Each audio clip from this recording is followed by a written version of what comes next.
Going. Hello, everybody. Welcome to the show.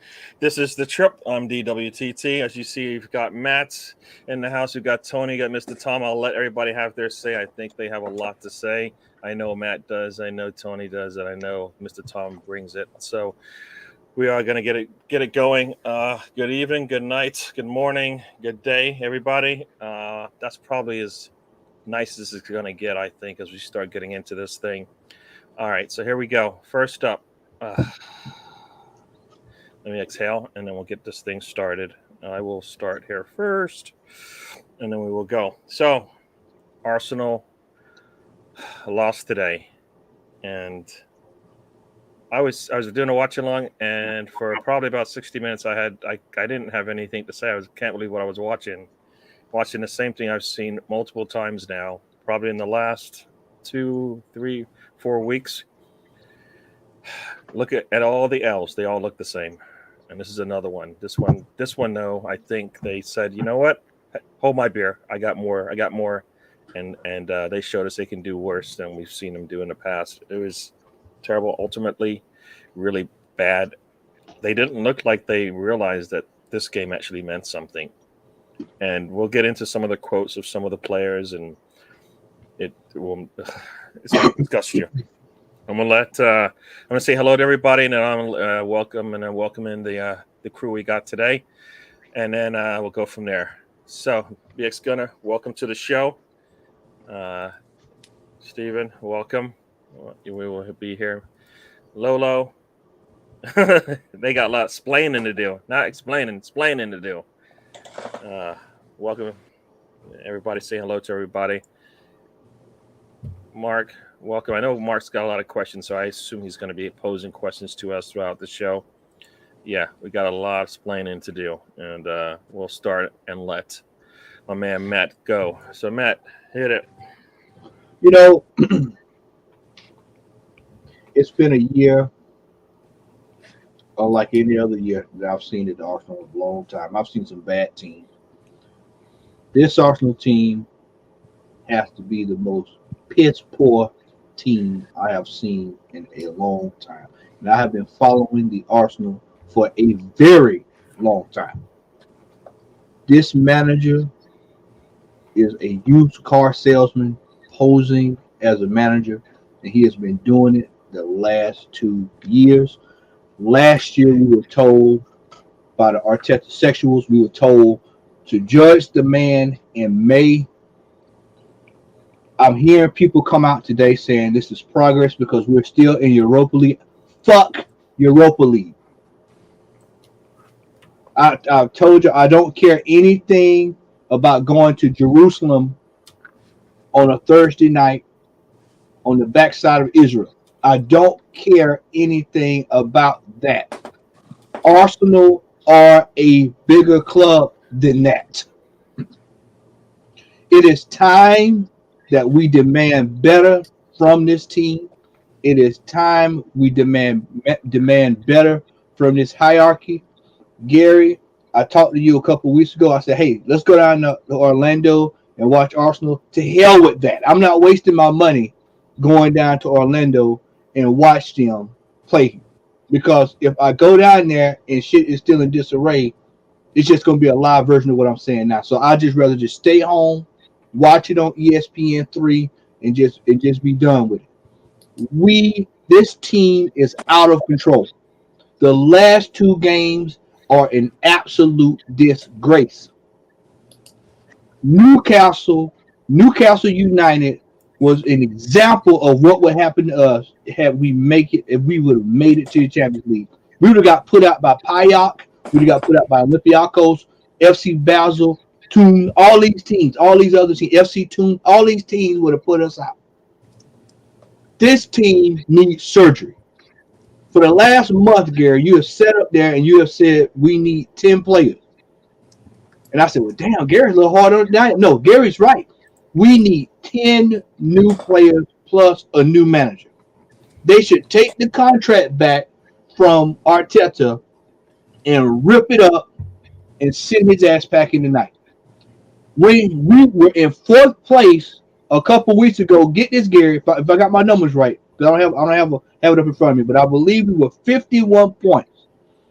Spurs was in damn near 7th or 8th place. Only Arsenal can find a way. Yeah, you see it now.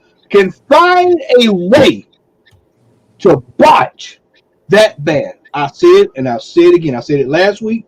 I said it the week before last, and I said it last month. 15 points was all we needed. You look at the table, and I can tell you, 15 points would have got us exactly pretty much where we needed to be. We'd have some padding for if we made mistakes like this. But what did Arsenal do? Arsenal went out there and they laid a giant turd at St. James's Park that has stunk up the entire northern part of the United Kingdom. It is absolute disgrace what I saw today. I saw boys amongst men. We were pushed around. We were pushed off the ball. You would have thought Newcastle was fighting for Champions League position today. It is an absolute joke. That manager that's over there at Newcastle wanted to come to Arsenal. We turned our noses up at him. They said, no, we don't want him. We could have been Bruno Gomes was supposed to be coming to Arsenal. What happened? No. He goes over there. Supposedly we didn't have the money. That's what the agent said. We didn't have the money. Thank you. I'm glad you brought it up too. Because in January, Arsenal was wheeling and dealing. We were sending them out. If he didn't like you, out. Everybody out. Aubameyang, guess where he's at? He's in Champions League next year. Huh? He's in Champions League. He's scoring goals. And Kathy did not want to be here. Yeah, he scored 3 or 4 or 5 goals here. But why was he not doing that shit the last couple of years? It is time out for mediocrity. It is absolutely enough is enough. This manager, it has no clue what he's doing. Tonight, when you watched him on that sideline, you saw a man that was defeated. Defeated. The gig is up, Arteta. The gig is up. You look at Granit Xhaka, who comes out tonight after the game. We didn't deserve Champions League football. We don't deserve Europa League. We don't deserve the antics of Granit Xhaka. We are tired of Granit Xhaka. That song is played out. That dance is old. It's time for him to go. Take the $12 million for him. Get his ass out of here.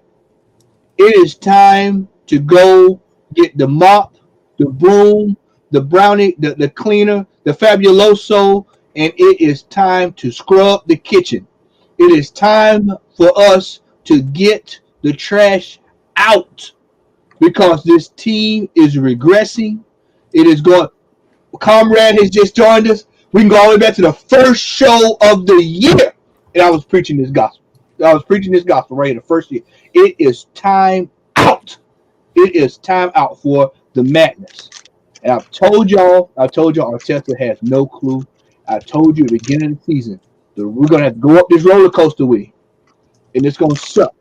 But at some point, the change is going to have to be made.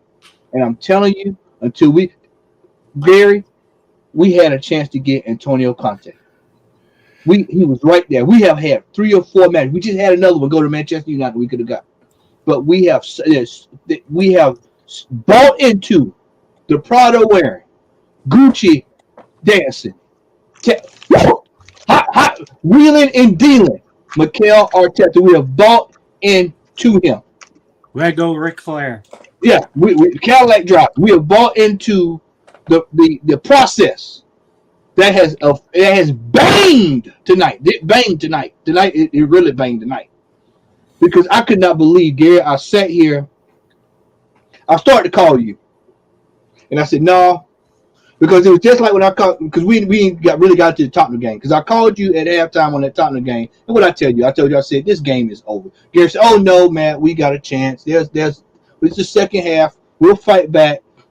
20 seconds into the second half, I just texted back, nope, No, because I know this team. We are the laughing stock.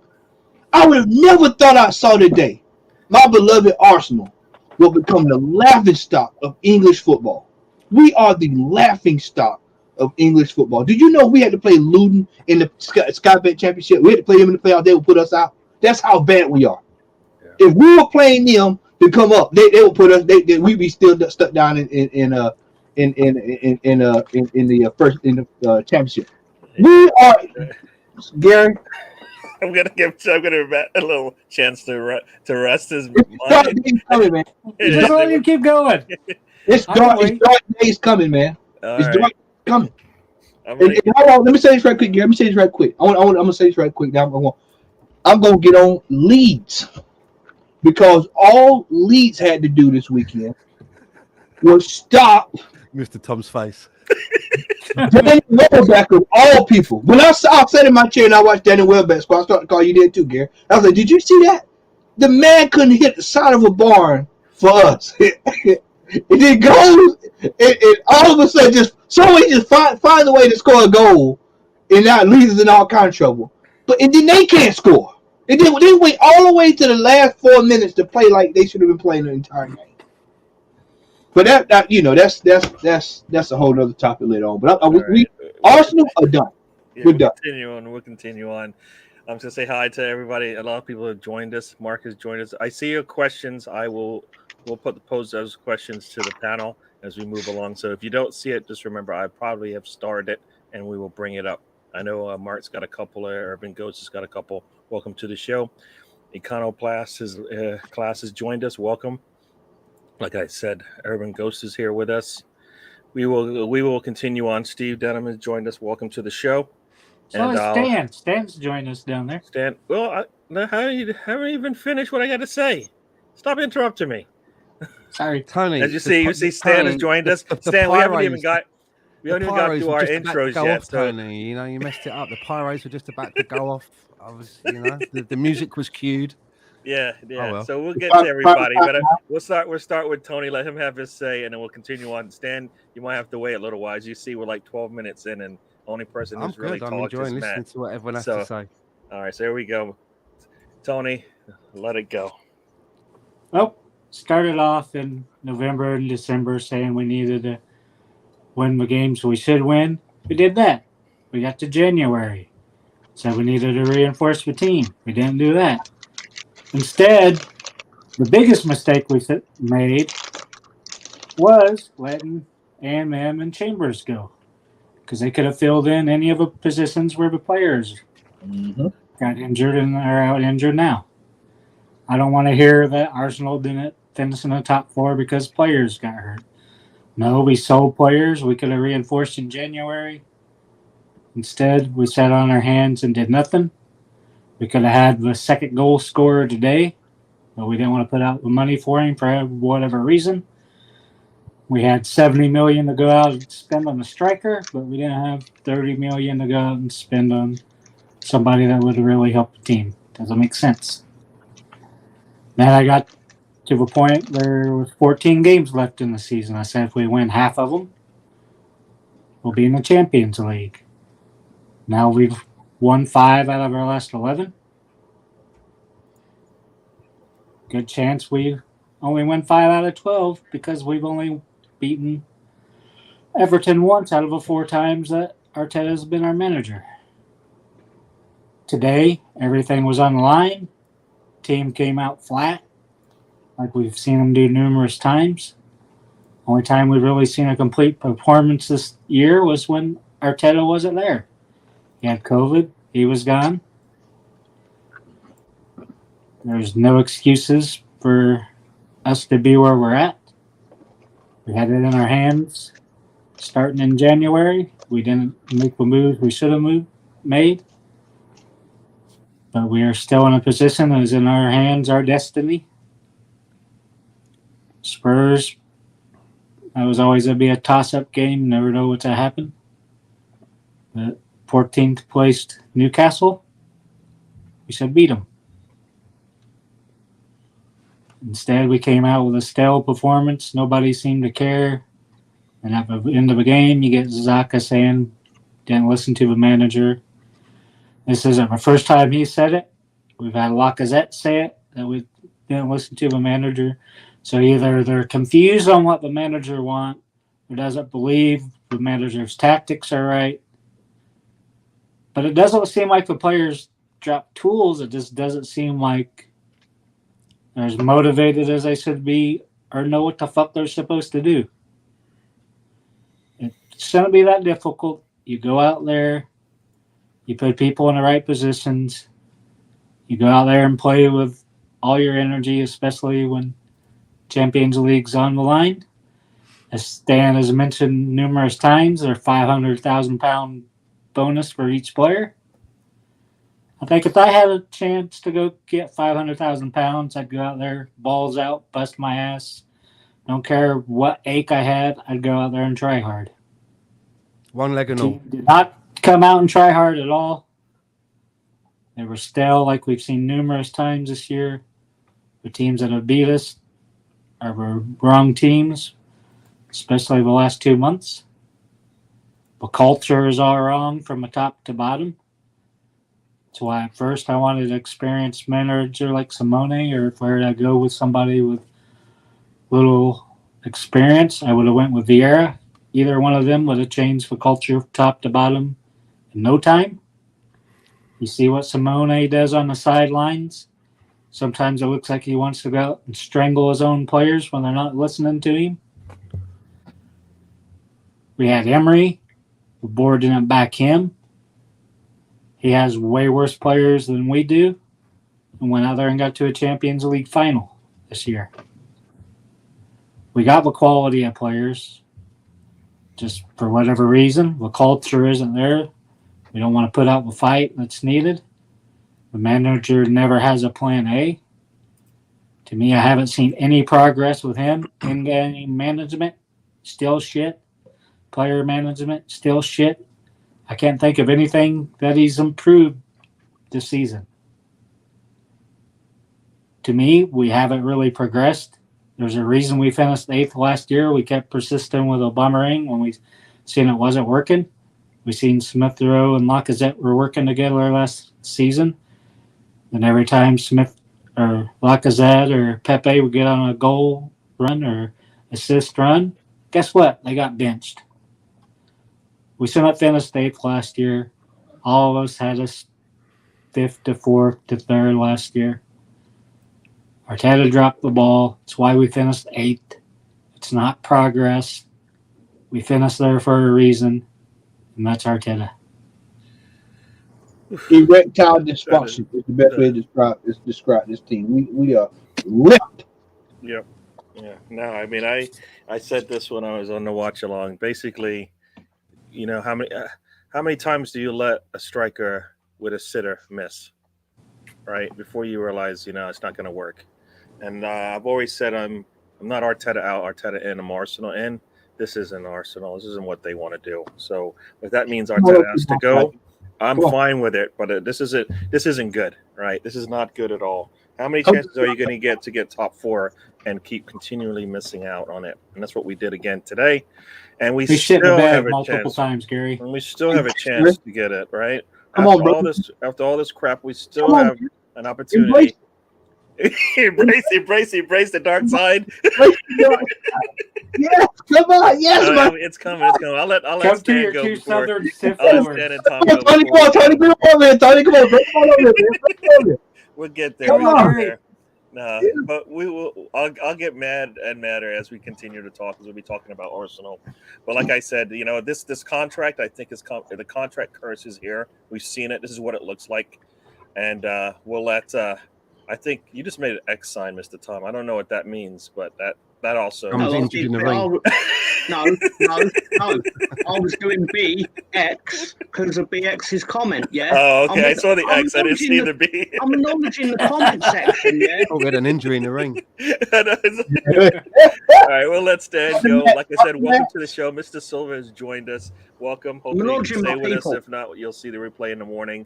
For those of you on the other side of the pond, hopefully you enjoy our show. We've got a lot more coming. Next up, we do have Stan. Stan brings it, and then we'll have Mr. Tom go as our calming part of the, calming panelist. But there we go, Stan, your turn. So I listened to what the other two said before me, and especially Matt. And I'd say that I'm probably as angry as Matt is, but for a very, very different reasons. I mean, I don't understand why a lot of people are surprised of what is happening to us at the moment, personally. And when I mean it like that, it's like, this is exactly what we signed up for. We signed up to bring in a manager that had no experience. And I get why Matt's angry. And if Matt was like that from day one all the way up to now, then I get that. If somebody was so, maybe venomous about an appointment of a manager. But I was always like, there were managers that I wanted, there were managers that I didn't want. Mikel Arteta wasn't even, for me, part of the conversation. So when he got chosen, I was like, okay. I didn't even think we were going to go there. But I'm the sort of person that whoever they appoint, I just want to will them to win. I want to will them to work out.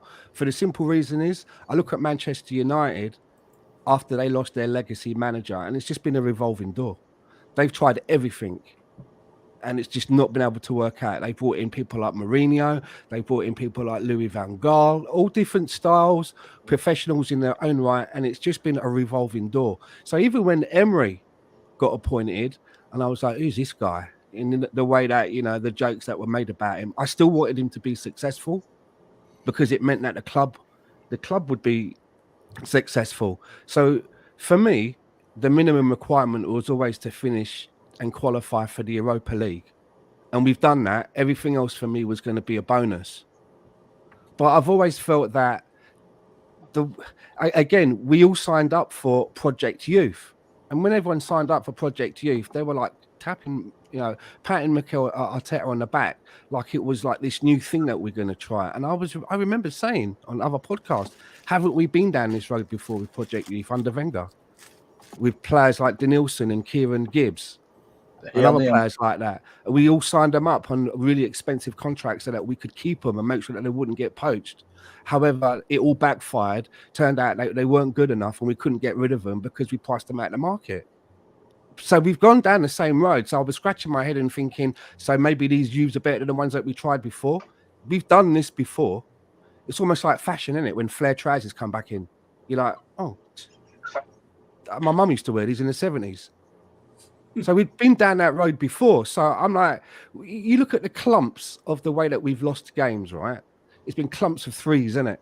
And I remember saying a couple of weeks ago, I think on Fan Circle, I really hope that another clump of threes not coming up. And we've got those 3 games coming. And the reason that we have these little, these clumps of games that with teams that we even should be getting something out of is because there's no leadership or experience in this team. There is none. From the day that I knew that our centre-back pairing would be Ben White and Gabriel, I thought to myself, as individuals, these 2 guys are technically good and will come good. But starting them off together, who's holding their hand in game? Who's shepherding them through? Who are they learning from? They're at a similar level. They're learning from somebody who's kind of equal. They've not got any knowledge next to them. And when you start looking at that in the team, and you've got that going all the way through the team, you're going to get days like today, or when we go through them clumps of 3 games, when you have like 2 or 3 players are off it. They're off it. They don't know what to do. The game's getting ahead of them, and then there's nobody to carry them. There's no one to spark them. And you look at somebody like Xhaka, and I listened to what Xhaka said in his post-match interview, and I agreed with what he was saying. However, it was the person that was saying it who was delivering the message. He's not exonerated from any of this. He's just as bad. So unless he's coming up with home truths about himself, I hope he's not trying to say that he's above it all. Because as far as I'm concerned, he's part of the problem. We've never got into the Champions League since he's been a part of the team. So until we bring some leadership into this team, this is going to continue to happen. If we replace 3 or 4 players like Lacazette, Xhaka and El Neni, and we bring in players that are between the ages of 19 and 23, the same things are going to happen. You will see games, or you will see the talent of this team because there's talented individuals in there, but there's not enough maturity and maturity to sustain it on a consistent level. And that's when you will see these clumps of games that we will lose. So I'm not angry about that, because this is what I've kind of like thought this is how it's going to be. I'll tell you what I'm angry about. It pains me that we're going to miss out on the Champions League by maybe a couple of points to Tottenham. That's what I'm pissed off about. It's not the point that we're going to miss out on the Champions League, because I resigned myself to the minimum requirement of the Europa League. It's the fact that we're going to miss out to them.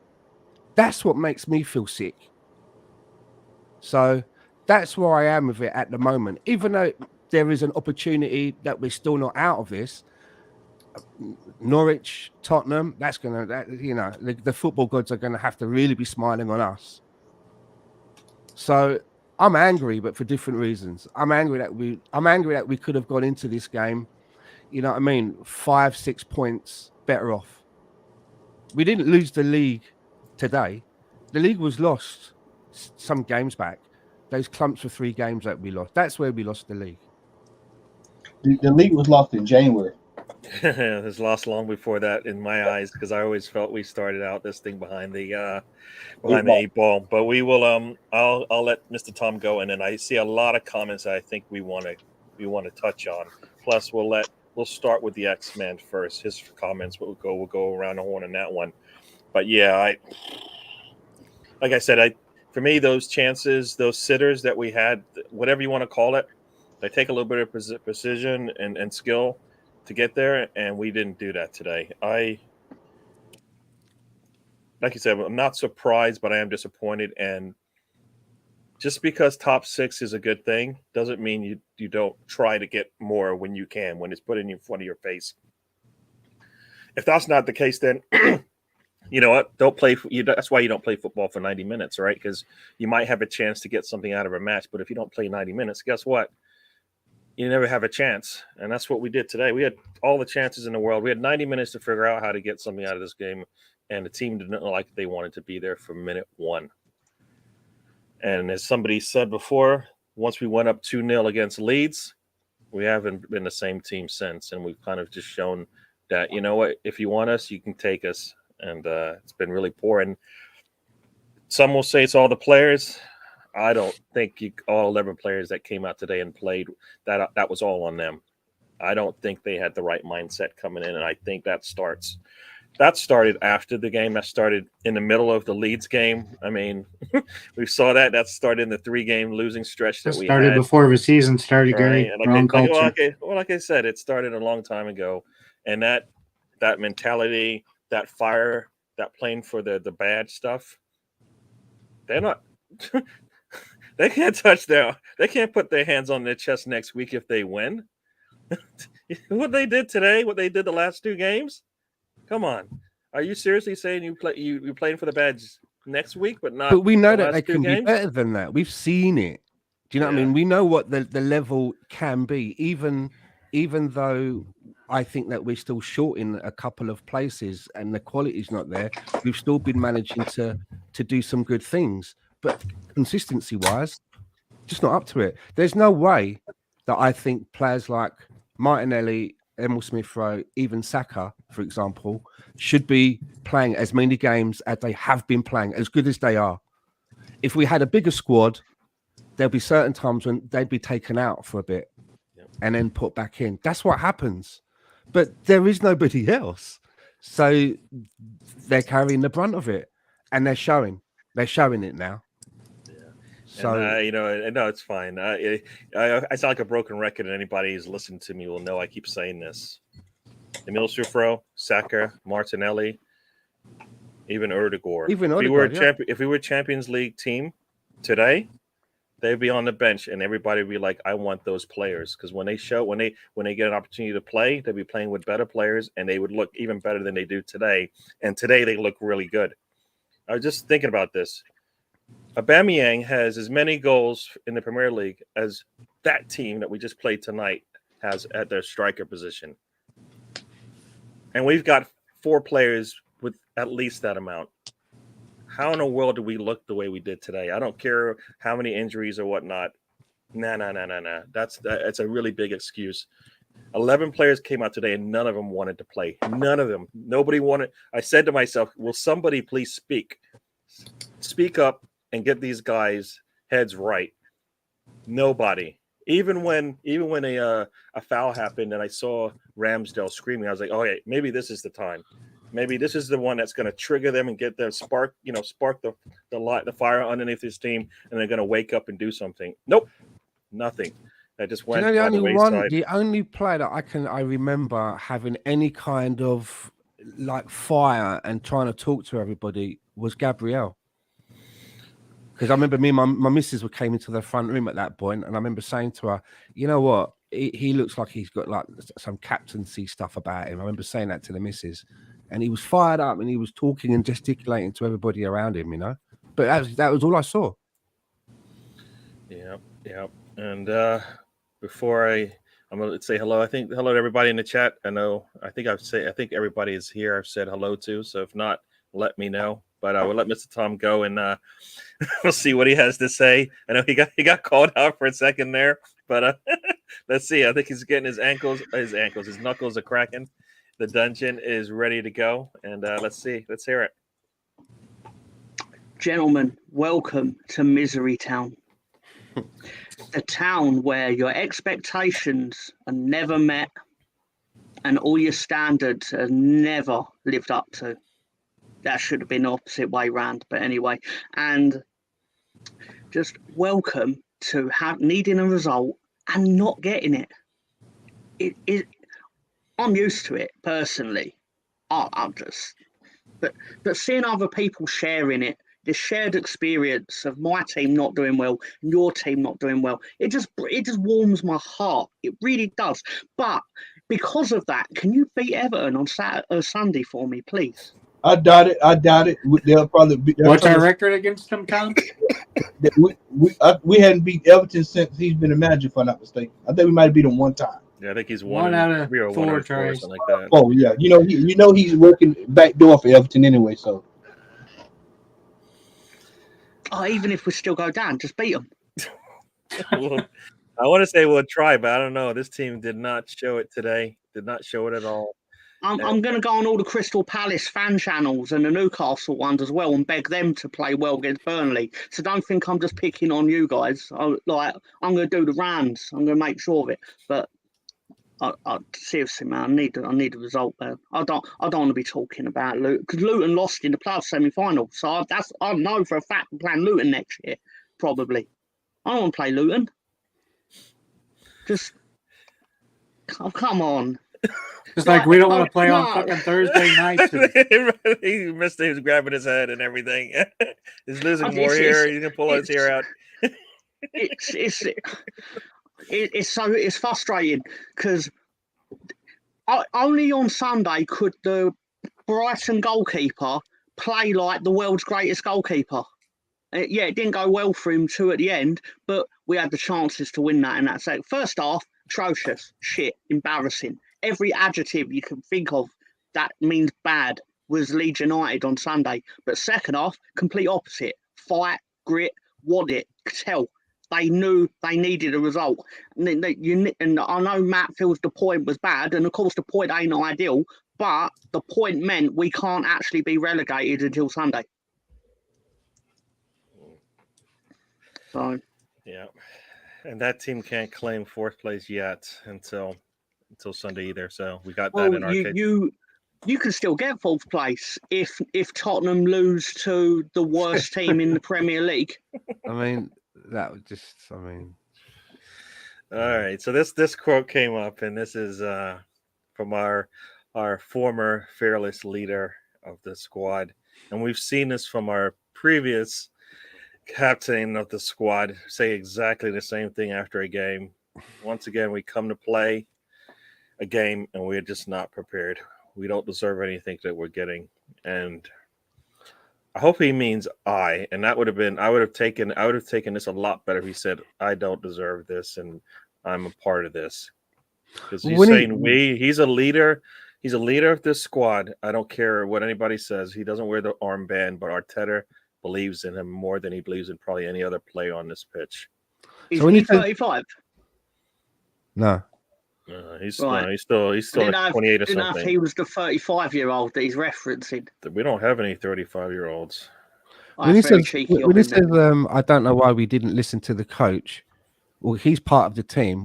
Does that mean that he was listening, but no one else was? Because if he And you wasn't know what? listening, he should tell us why he wasn't listening. Then he's right there. Tell us why. No, he didn't not only listen. that, but if he's realizes such a nobody leader, he else should is be saying listening, can he like talk to like the other 10 players on the pitch and say, remember what the coach told us since whatever, Yeah. right? Let's do that today. And then you tell one person, they tell another person, it spreads like Wait. wildfire. Everybody's Wait, listening that to the tweet's coach from now. today. That is from today, right after the game. Wait, you play today? Yes. Oh, I've been in the cinema. I thought you were talking about something that happened yesterday. Wait, what? You were on Monday Night Football? Are you serious, Tom? You missed the game today? You guys were on Monday Night Football? Yeah. I didn't know this. Why did no one tell me? It was a special episode of Benny Hill. I can't. Oh no! I watched a 60-year-old James Bond movie in the cinema. I mean, it was Red Skeleton today, man. And for y'all old heads that's in the chat, we had a little Red Skeleton. I mean, it was absolutely a joke. This right here, man. This comment right here. This from Granny Shaka, man. He is the bane of my existence. As Stan stated earlier, if you're gonna open your mouth, you better damn well hold yourself accountable to the same standards that you're holding everybody else to. Look, I still have a bone to pick with this man about throwing that armband now. I would never let him live that down. He told the fans F off. That came out of his mouth. And this manager hung on to him. Another thing that the manager happened tonight after this game is Arteta comes out and calls out Tavares again. Why does he only call out players? This man has his picks and his chooses.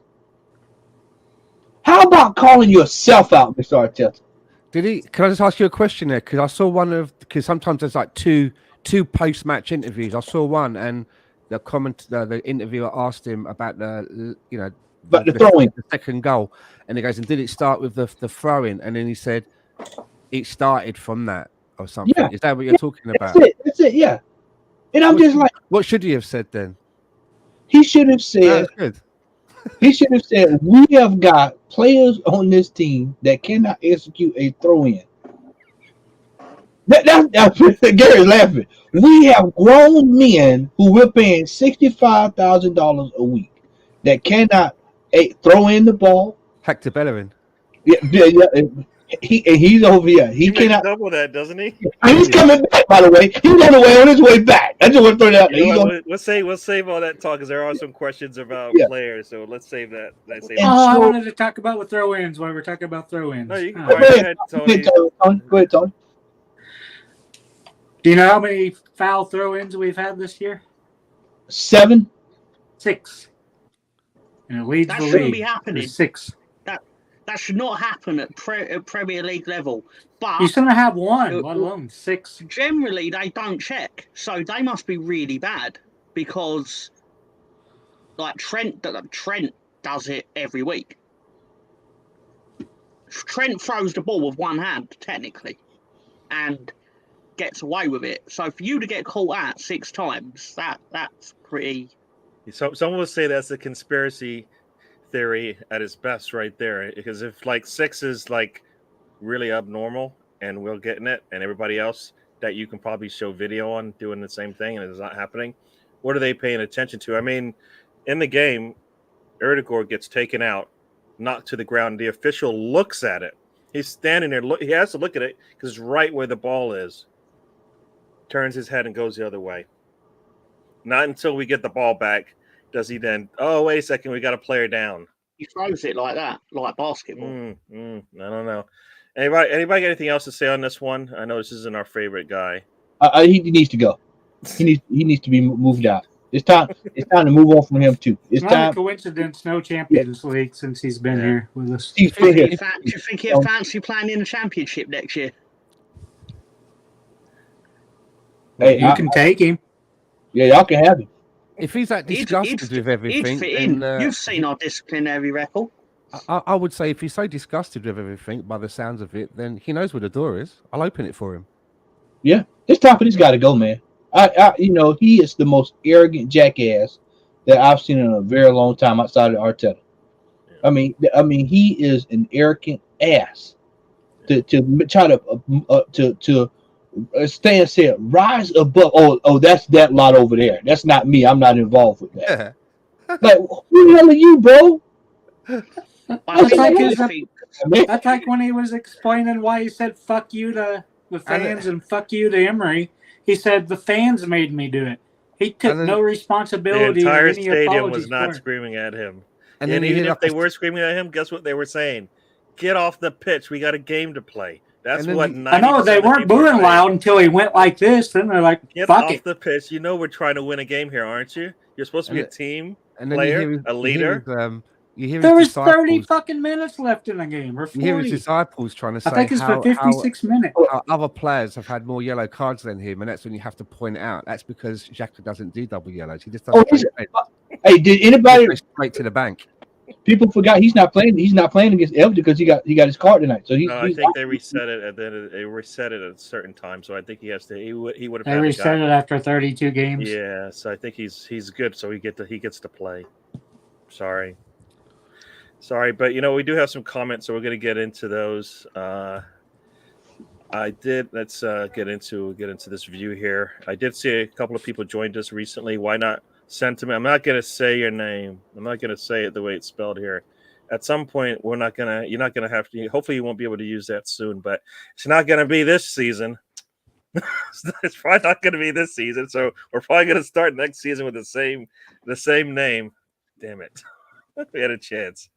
And a chance in 2 games to take that name off your title there, but it's not happening. Stefan has joined us. Welcome, Stefan. Welcome to join us. And then we do have some comments, so we'll get into those. Let's see. And look at this. This is ridiculous. This is where Arsenal has done to us. Some of us don't even care about the next game. Wait, what? You're 5th. We're 5th, but this is painful. I know that's not good enough for you guys. I know that, but not looking at the scores because you finished 5th. Jesus Christ! What? I heard quite a telling. I'm gonna have to go to the Himalayas to find out the scores in the championship, and you're like, I won't look to see because we're 5th. What? Make sure you wear a parka and wrap up warm because it's cold up there, Mr. Tom. I will wrap up warm because Carlisle and places like that are bloody. Yeah, lots of Vaseline, man. I don't know if you know. You put the Vaseline on, you'll be good. And then it's not what you think. So stop it, you dirty-minded people. Okay, stop it. But we do have some questions and comments, so we'll get into that and let everybody have their say. I'll try to make it so everybody has a say on one, and then if we need to, we'll spin it around. So, I had a stat today that was quite stark, and that was that Mikel Arteta has lost 32 games now in 2 seasons. I didn't look it up. I took it to be true, but when you hear it laid out like that, that's like 3/4 of a season, right? It's quite a lot. It's almost a whole season, man. Right? It's almost a whole season. I mean, 6 games short. Wow, that's sad. That's sad. But let's get into it. Since you're here, I'll let you go first. What about this comment here? See, when people say, well, we're not good enough to be in the Champions League, so it's probably the best thing. I get that if it was exactly the same squad of players that would be going into the Champions League and playing in it. By getting into the qualifying for the Champions League, that's like something like an extra 60 million that gets invested that we get, which then goes into the club. We attract better players. And even if we get knocked out at the group stages, you're in it, right? As long as you then continue to qualify for it by finishing 4th or getting knocked down into the Europa League and winning that, you're still in it and you improve the squad. And that's how it is. It's cyclical. Just by saying, we're not good enough now, so we shouldn't be in it. It wouldn't be the same players. You know, we would be a stronger force.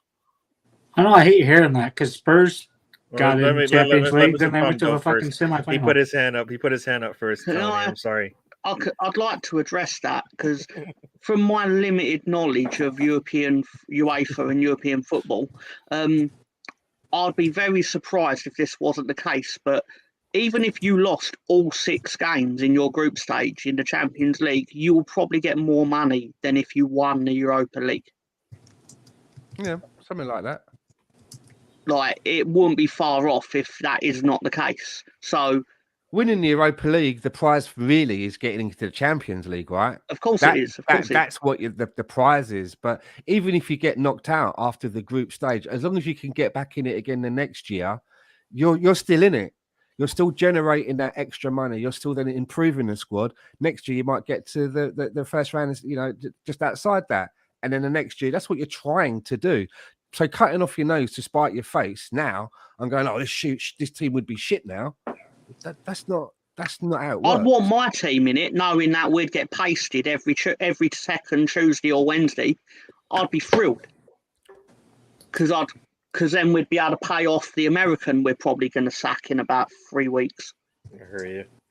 All right, Tony. I know you had something to say. You wanted to say. Sorry. If I just say it a few years ago. Spurs got in the Champions League.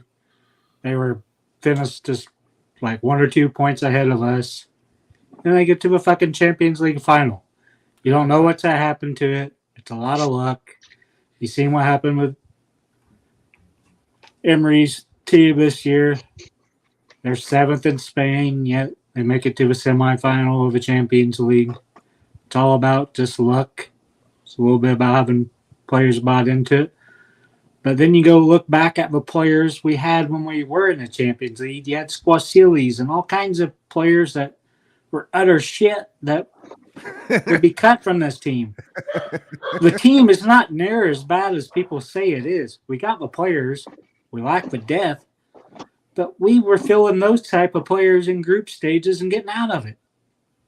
It's not that tough to get out of group stages of Champions League.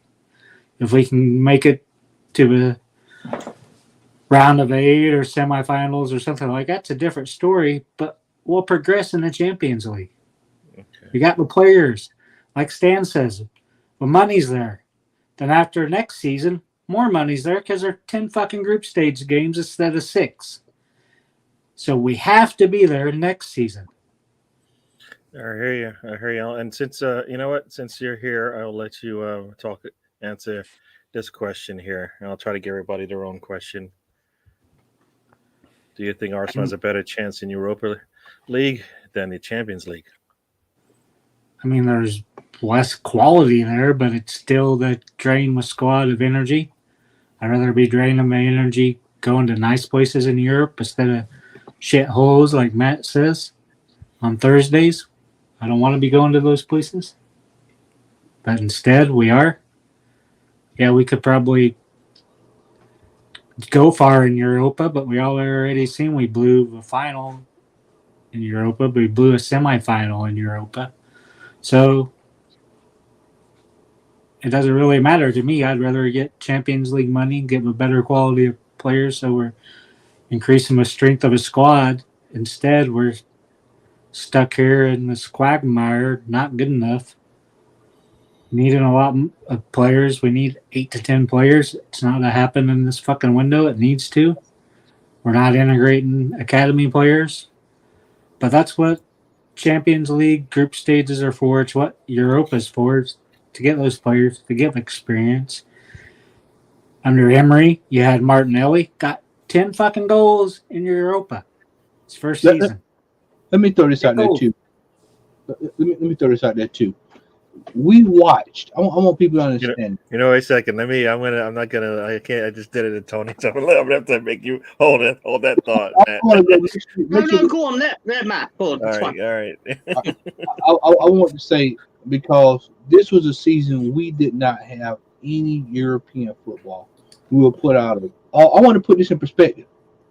We were put out of all cup competitions. No European football. I see you shaking your head, Stan, because Stan know what I'm going. I'm agreeing with you. You know From the exactly- earliest time since 89-90, we were out of the cups.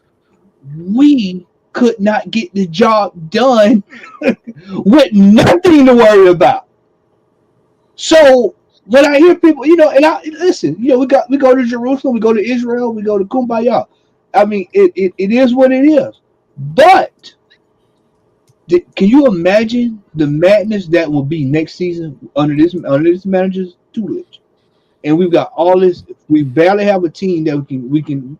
I mean, if we've got 5 injuries, really got 5 major injuries, we've really been in some trouble. We are on thin ice. I don't think I can make this any clearer. This team is on thin ice, and I'm mighty afraid. And I said this a couple years ago. I said this, Gary, when I first met you on Scott's channel there. I said if we're not careful, we're going to be the new Newcastle. Oof. Newcastle, Newcastle, they got great fans, but they can never get over the hump. And guess what Arsenal is now? Cannot get over the hump. Newcastle's, I told Lee Gunner this today. They are loading up the barrel. And if you think for 1 second that they're not going to be in for for players that we're in for, you are out of your mind. And I got a bridge down here in Georgia, I'll sell you.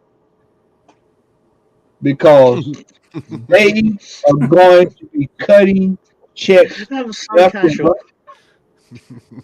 They're going to be cutting checks left and right. And they're going to be getting these players. And Arsenal's going to have to overbid. And you know how we penny pinch. You know how we penny pinch when it comes to getting players. We're going to end up with some chap from Deportivo La Coruña that we have heard nothing about. That's why we're paying a manager $5 million a year because we're cheap. Bingo.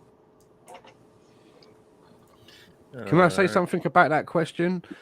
For me, if I had a magic wand, the perfect scenario for me is that we qualify for the Champions League this season, and then we get knocked out at that stage where we parachute down into the Europa League, and then we win that bastard. Like when you do a video game, you want to complete all the levels. So we can scratch that off. We've done that. We've won the Europa League. But also as well, for the manager and this team, it would give them a little bit of that tragedy of getting knocked out, but then going into something else and then coming out the other end as winners. It would do a lot for this team. But I agree exactly with what Matt is saying. If you came down in a spaceship right now and landed from another planet and you said, look at this team Arsenal, they'd probably say, how many competitions you in? You'd be like, 1. They'd be like, what? We look like we're in like 8 competitions. Not 1. We're like, just like sellotape. Holding we got creaking. We're only in 1 competition. So I do worry how this squad would fare next season in more competitions. But as I said earlier, hopefully we'll have more strength to help carry that weight. I hear you. I just want to say hello to Bargav who's joined us, and I'll let I know Tom has something to say on this one, so I'll let him have his say. Oh no! I have nothing to say on this. Oh, all right. So we'll move on to the next question then. Please do. And so the next question, the next question is Europe, it's uncharted waters, isn't it, Tom? Yeah. We'll go with this one. We'll go with this one. Here we go. So we got our youngsters here, and why would they want to stay? Right. Is that? Will they stick around forever? No, probably not. I mean, you're giving them the experience, and then they're going to fuck off elsewhere to get trophies. Yep. Man City is coming in. They're coming in with a checkbook. Newcastle, when they get to rolling, will come in with a checkbook. And Klopp for Martinelli. He lives in Martinelli. Yeah, Real Madrid, PSG. If you don't think these teams, Barcelona, y'all forget about Barcelona? We've already been Barcelona B. I don't think we're going to do that again. Yeah. Peter Club for them anymore. I mean, right now, if Ajax came in for 2 or 3 of these players, they could get them because Ajax is sitting over in Champions League. They're in Champions League every single year. I think that They couldn't afford them. this summer is the big roll of the dice, right? Because it appears by everything that we're hearing that KSC are going to bankroll Mikel Arteta. There is money to spend. They've already bankrolled him £220 million. There's more that's going to come, which means it's now down to him and Edu to attract the right talent. If you get that, if they can get that bit right, then we might be able to hold on to some of these young starlets that we have, because they'll be like, oh, this is looking good. But if we don't, if that money doesn't get spent right, and we just bring in dead weight, then they're going to be looking around and thinking, well, yeah, where's the future here? I think there is a chance. I mean, Martinelli got given a big chance by Arsenal. I mean, didn't he go on trial at Man U like 4 occasions and got blanked every time? So we've given him that leg up. Players like Saka and ESR, we've given them their gateway from the academy. So I think there is a touch of loyalty there, but loyalty will only go so far, you know, once the big checkbooks come waving. So I think it's really down, I think, to who we're going to bring in this summer to make it even more attractive. Yeah, I know that Saka, his contract is supposed to be up for renewal. I don't see him ready to sign, and I don't know how they could sell it to him that they are until he goes, all right, who am I playing with? They're like, well, you got a Middlesbrough Pro, you've got Martinelli. He's like, no, who am I playing with? And we try to quadruple his salary from 40,000 to 160. Yeah, it's not gonna help, and that's gonna be silly for Arsenal if they do something like that. They can't afford to do that. Matt, I know I haven't given you a question, but I'll give you one here. This is Mark. Okay. I thought you were talking last week. All right. So Lolo and I have bantered this all season on our show. He always stated that anything less than 4th was a failure. Do you all agree? The manager said that 5th was a failure. The manager himself said 5th place was a failure. That's what the manager said. That's what Arteta said. Go back and look it up. If y'all think I'm just I think he's remember. I'm taking the piss, y'all. Y'all can call me out. You know what, Matt? Amber Heard could do with you as her attorney right now. You'd probably get her off, mate. The manager said 5th place was failure. So if by standard he's gonna say 5th place was a failure, then that means that is what, fellas? It is a failure. The manager said it himself. It's like we used to give Arsenal a hard time about Judge Me in May, and we sitting in 4th place. Well, he said 5th place, and this was back when we were well ahead. We were rolling in. So I'm going to hold Arteta to that standard. It's like I told you in my opening monologue, Gary, that the standards have to be raised. It's like Stan just said. This is critical. He spent $250 million, and this is what we got today. $250 million on that pitch today. So ask yourself this, because now for years we heard, well, there's no money. We robbing Peter to pay Paul. We looking under the sofa for change. $250 million were doled out, and what was brought in? Me, you, Tom, Stan. We sat here on this panel that second week, right after the transfer window closed, and we went right down the list of players. And then me and Tom in January, we sat right here, and the players moved. We on the transfer deadline day. We all sat here and watched as we did nothing. $250 million. You better be out finding some quality players this year. I mean quality. Because let me tell y'all something else too, man. I'll tell y'all something. I'm serious about this. Gary, I'm serious about this. We have a show in the middle of the summer if this go down. If we get to late July, and we're still not signing players, and we're still doing this little fumbling bumble thing that we've done for the last 2 years, you're going to really see me mad. Because enough is enough of that. We know exactly what we need in this team. And we don't have time to be out there filling around, over 5 pounds for a player. You are correct, and you are right. We will we'll definitely have a show, but you know what? You will not be surprised because I have no doubt that in July we'll probably be doing what we did last time. Because guess what? In June, everybody will be on vacation. Blah blah blah blah blah. They get back from vacation, and then we start talking. So, Mr. Tom, I know Sorry, I've got to interject with this. I'm upset with Stan. I'm very upset with Stan. Uh-oh. I'm furious. I'm furious with you, mate. You brought up Amber Heard, and then you didn't say that Arteta shit the bed. Oh, yeah. Slipping, mate. I know. Opportunity Oh, yeah. missed. Yeah, that's another sitter gone right there. He set one Tom up for you. followed up and knocked it out. I mean, of I the was park, going to so say it's all right. Amber Turd, notwithstanding any, legal action being taken. So I thought I'd better not. You could have called him Arteta Turd. Similar, like not rhyming directly, but Yeah, it works. I was going to say on this note here, for me, I've always said that the standards are supposed to be you're trying to win a Premier League and a Champions League. That's what the goals are.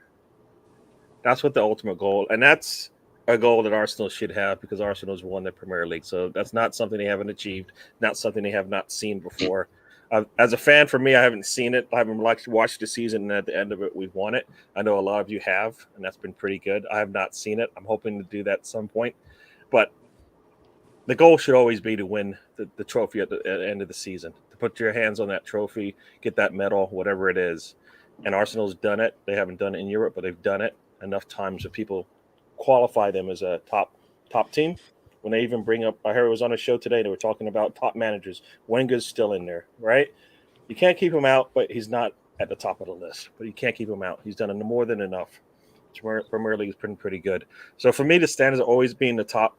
These are milestones. And you can't tell your progress if you don't have any milestones, right? We've been out of Champions League forever. Haven't won a European trophy. You do any of those two things, you've achieved a milestone that gets you to where you want to be. You can't compete in the Champions League, I think, right now, if you can't compete with Liverpool and City, right? And that's where we need to go ultimately. Ultimately, we need to be able to do that. So that's basically the goal, is to win everything. The milestones. This is a step in the right direction, but these are sitters in front of the goal that you need to bring it home, and you need to be clinical, and we're just not clinical about it. I know Mr. Tom has something to say. Go ahead. Sorry, a more quick, serious answer on this.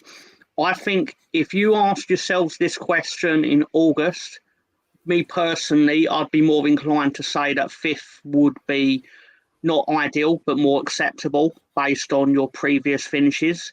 Yep. However, based on where you were 6 to 8 weeks ago, this is a significant drop-off.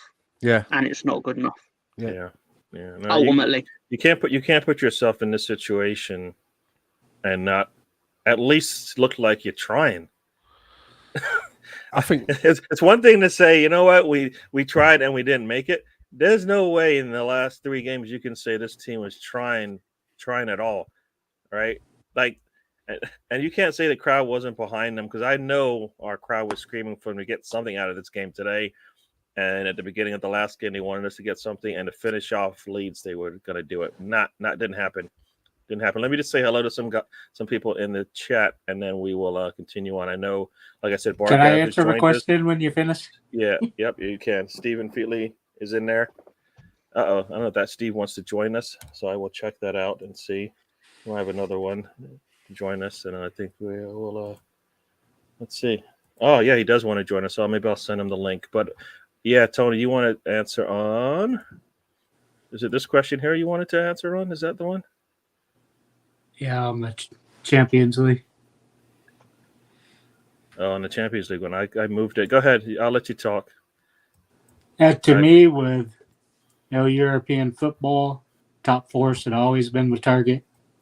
Like you said, Gary, finishing top of the table should be the target. But we were out of the cups earliest we've been out of them since 89-90.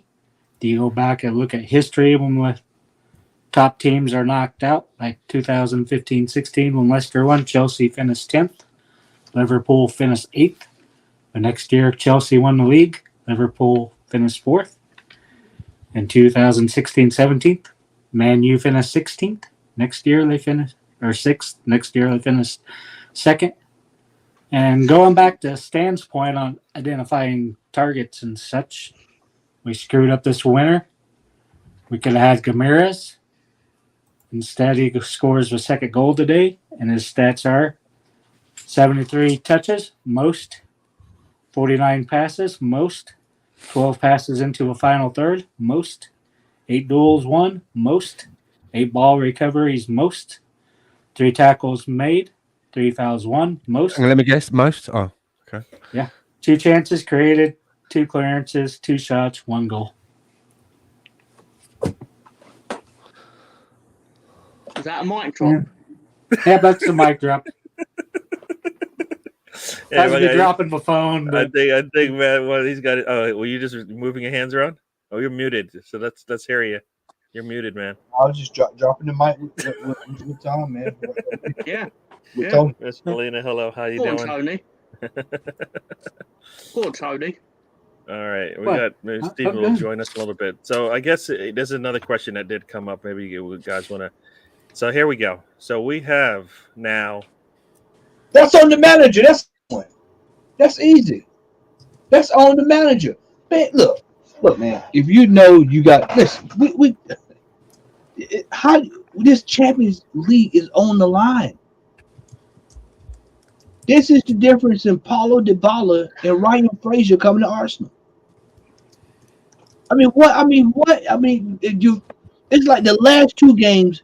There should have been no motivation needed for these players, especially the last game. I mean, I can think of 500,000 reasons why they should have been motivated, but yeah, exactly. So it's like, bro, it's like I said, man. The manager, this guy, you saw it tonight, man. He was landing those planes, and he was bringing them in from Heathrow, and he was all over the place. I think you know how when you go to work, man, and you seen the new guy who took a job, he said yes to everything on the interview, so he gets the job, and then he's finally asked to do what he's supposed to do, and he can't do it, and he realizes, Gary, you realize he asked that he realizes that I'm in over my head. You know what happens to that guy? What happens to him? Tell him, Gary. Tell him. You fails up, man. You know that's what happens. If you can't manage it. That's what happens. You fail up. The one guy who can't do the job, guess what? We want to keep him because we like him. He speaks well and nice. Guess what? We're going to make him manager because he can't do the job. So we'll let the other people who can do the job, who probably deserve the management position, they have to step down there and do the work. I thought Gary was going to say, you know what happens to that guy? He starts a football podcast on a Monday evening. Wow, that's mean. Come on, dude. Man, that's why I was looking at. I was looking at the game and on that second goal. Was it the second? Yeah, I think it was the second goal. And Albert was talking to him, and somebody was like, "Well, I wonder what he's saying." I said, "He's saying, what the hell are you doing?" Because Albert could have coached his team up today for this. I mean, we saw 15 minutes against City up on the hill. This guy, this Arteta, man. Here's the thing, though, right? Like that question, how can I go to St James's Park so ill prepared? And Matt said, well, that's on the manager, but the players themselves and the player that's really the de facto captain, Xhaka, came out and said, and we've had it a couple of times. It's not the first time that I've heard an Arsenal player say, we didn't do what the manager asked. I'm sure I've heard Lacazette say it as well. Yeah. Which is like, well, and what makes me think about that comment is Mikel Arteta seems like a manager that rules with an iron fist. I find it difficult to believe that the players aren't doing what he asked, because he doesn't look like the sort of geezer. Thank you. What was that? Is that Tony? No, my fans. He doesn't seem like the sort of geezer that will tolerate any of that. Do you know what I mean? So either they're just saying it to get the manager off the hook and putting the blames on themselves, like what the manager will do to deflect it off players, or it is happening that they're being given instructions, and for whatever reason, there's still a rebel element within the squad that will start taking it in a different direction. Which I would say, if that is any truth in that, you would have. I know, I'm speaking all the sense. Tony, just mute yourself. I know it's Tony, isn't it? You would think it would be the players that have some kind of leadership, right? Which is Xhaka, because Lacazette's not on the pitch hardly anymore. So it's confusing to hear that statement. Yeah, you know, the fact that we keep hearing it means that hear it too much. That he's not doing the right thing, and different players and different leaders on the squad are saying the same thing again and again and again. Mm-hmm. They're all saying the same thing. This makes no sense. Well, I'd like to everybody to join to the show. We got Stephen Featley has joined us. Those that know him, seen him around. All right, Steve. This is not a PG channel, so you know it's definitely past the watershed over here, mate. Trust me. So we'll let Stephen have his little say. We're just talking about this. If you have anything to comment on this comment here, you probably have a lot more to say elsewise, but we're on this topic right now. Well, it's Mikel Arteta settings, isn't it? It's Mikel Arteta all over. Like, he was ill prepared for Villarreal. Remember that one? He wasn't actually. He was trying to copy Pepper. That's what I remember. Yeah. This manager, geez, like I could go into a mad one about a manager right now, but do you know what? I'll flash people back to the Wenger days. The Wenger days used to be Wenger in, Wenger out, Wenger in, Wenger out, Wenger in, Wenger out, right? And who was the one profiting all that time while we were arguing about the manager? The Cronkies, right? The Cronkies were profiting, right? They was making their money. They were getting top four. But none of the liability, no accountability was put on them because everyone was worried about the manager. And it's exactly the same we've got here, right? We also had a little bit under Emery's. It just didn't last that long, but because of how poor Emery was. But they never backed him anyway. So there you go. And they won't back a manager that will call them out, which is what Emery did. As soon as he called them out, the owners just went, "We're not backing you. Get rid of him." They brought Arteta in. Now, Arteta in is basically a version of Type 2 of Wenger. He'll put it on himself or deflect it from the players and the board and the owners and say it's his problem, right? Or he'll just come out with some crap about the North London derby saying he's proud of his players over that result. Yeah, okay. But it's the same thing. We're moaning about the manager. Arteta in, Arteta out, Arteta in, Arteta out. You see it on social media all the time. Even separate accounts with Arteta out or Arteta in, like all over social media, putting out their rubbish. But what's getting left? Who gets no accountability and liability put on them? The owners. I know the owners ain't gonna go. We all know that. Even if all their bank loans that have us as a debt-free asset as leverage would all come called in and put him in debt, and he'd have to sell the club, his wife would end up paying for it, right? So we'd still end up with him. So what you would have to do is do what Liverpool did to FSG when they weren't spending any money. Demand more. When they got Klopp in, they demanded top four in the first season. They demanded further from that. Then they demanded to challenge for the league. And that's why they're now where they are. Not to mention, they've also got an elite manager that can turn any player into gold. Right? We haven't got a manager that can turn a player into gold. Right? That's unfortunate. Well, but that's who puts them there. The board. Who's in charge of the board? The owners. And as long as we've got a structure that's got an attitude of let's just make sure we get into Europe, because that's why they gave Arteta the contract. They gave him it the day after we qualified for top 6. and we basically qualified for Europe. That's when they gave him the contract, not until we got Champions League. So their target was to get 6th. Now they've achieved that. Look at the performances straight after that contract was signed. Like sitting on a beach. Like the season was over already, and we've been sitting on the beach for the rest of the games. Like everything was done. So yeah, as much as you can sit there and moan about the manager, this fan base need to start demanding the highest of standards that this club has founded and built itself on, right, from the very get-go, which is demanding to win the league, demanding more.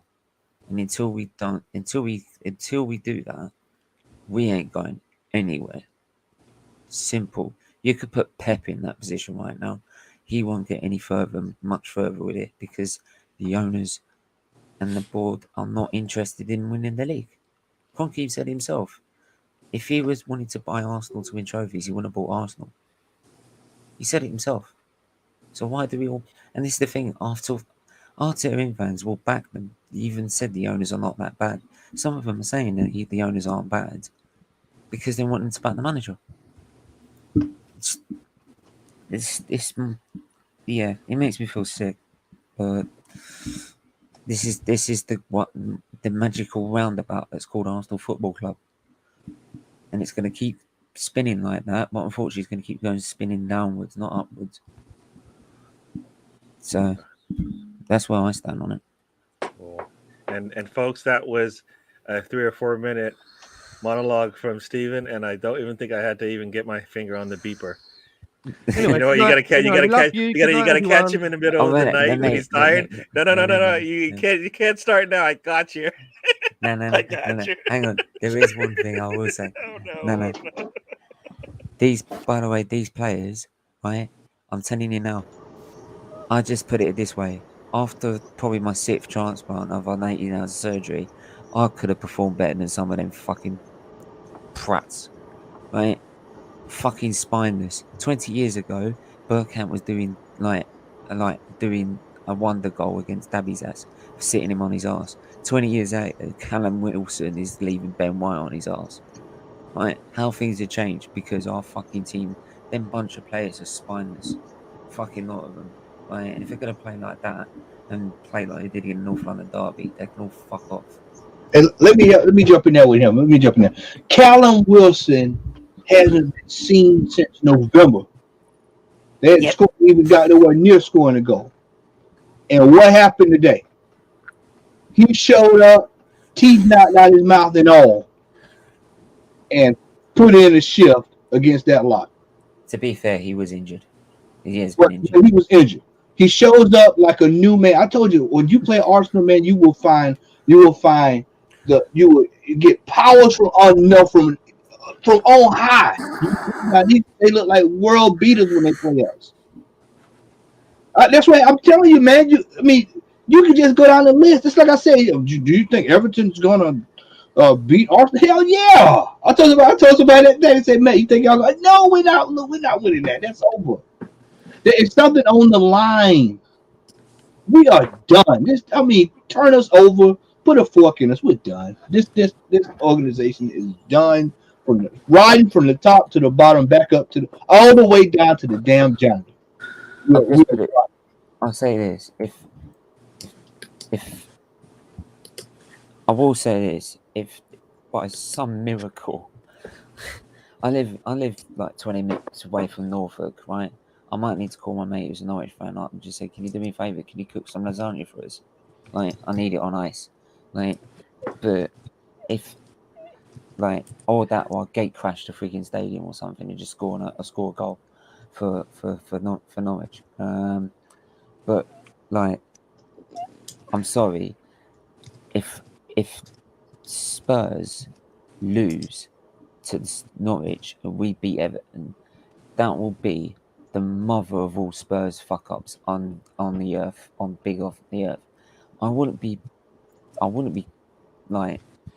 bantering them. So we shouldn't have been in that position in the first place. Steve, it'd be a lot worse, right, if Spurs lose to Norwich and we lose to Everton. Yep.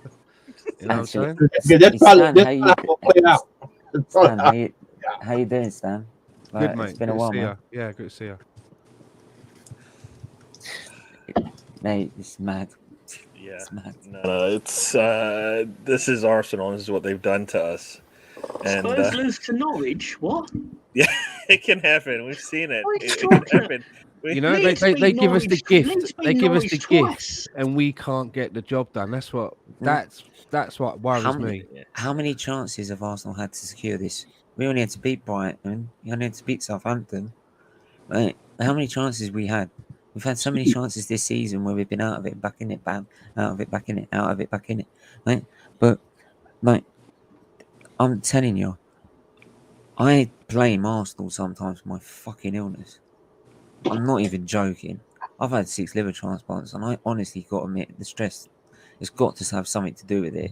It must cause some clots that cause a problem. Like, they must do something, because like, the stress levels they put me through is unreal. I mean, look It's at me. unreal. Yeah. Won't hold up in court though. Probably. You can try, but I don't think it will hold up. Nah, I've tried. I tried once. It didn't work. I'd love Norwich to beat Spurs. Yeah. Not I mean, gonna this is happen though. Not gonna happen though. Yeah, I think all they need is a point, anyways, right? If they get a point, Yeah. it doesn't matter. So Well, it doesn't matter unless we scored about think- 30 odd goals. it's not going to happen. We can't I score think one. even if so. you poison every Spurs player, they will still beat Norwich 3-0. If you poison them and they have to like be wheeled onto the field with like their hospital, you know, with the fluid and that going like the IV fluid and that, Yeah, they would still keep a clean sheet against Norwich. but then to be honest, Mr. Tom, like, I've had so many drips all the way from my life. I could have easily played better than I played tonight. Than they played tonight, with that drip attached to us. So I would have probably just battered their defense out of the way, like, using the stand. I can't make jokes about that. That's too serious. That's Mate, this guy's. Mate, welcome to my life. I'm used to making jokes about my. It's the only way you cope with it. Right, okay. So, all right, okay. This is how controversial this can get. No joking. No.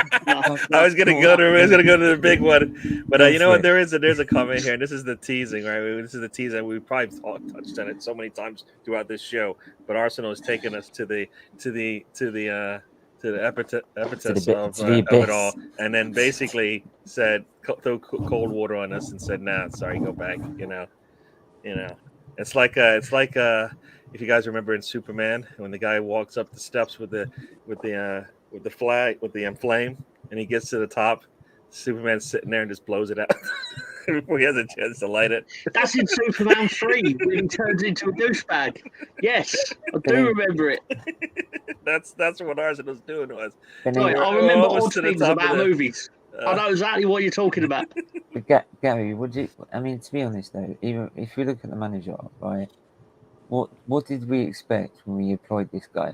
Like, all he's done all his life as a career is be as a player, but since he retired, all he's done is be Pep's bitch.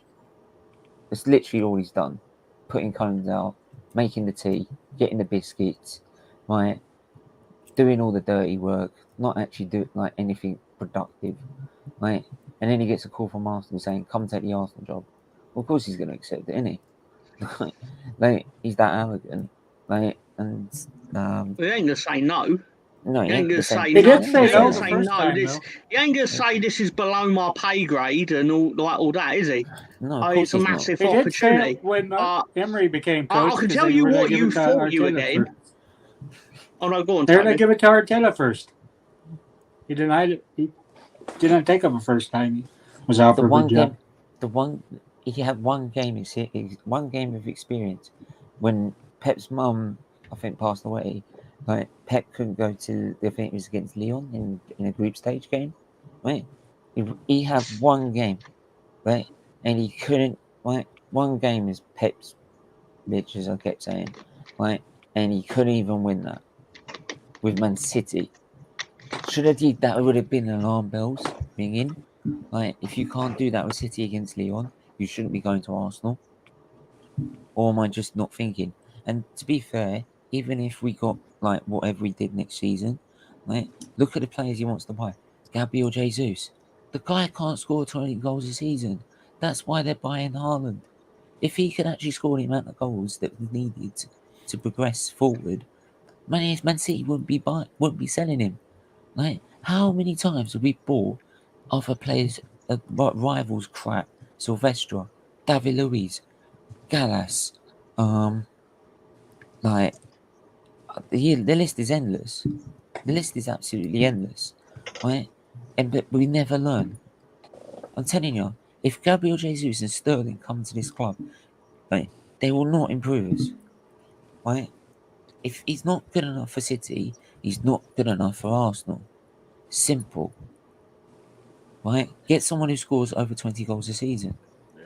I hear you. No, but as you said, if we bring in Arteta and what are you expecting, we're not surprised by what we saw. We're just disappointed that we come that close with somebody like him, and we still can't get it done.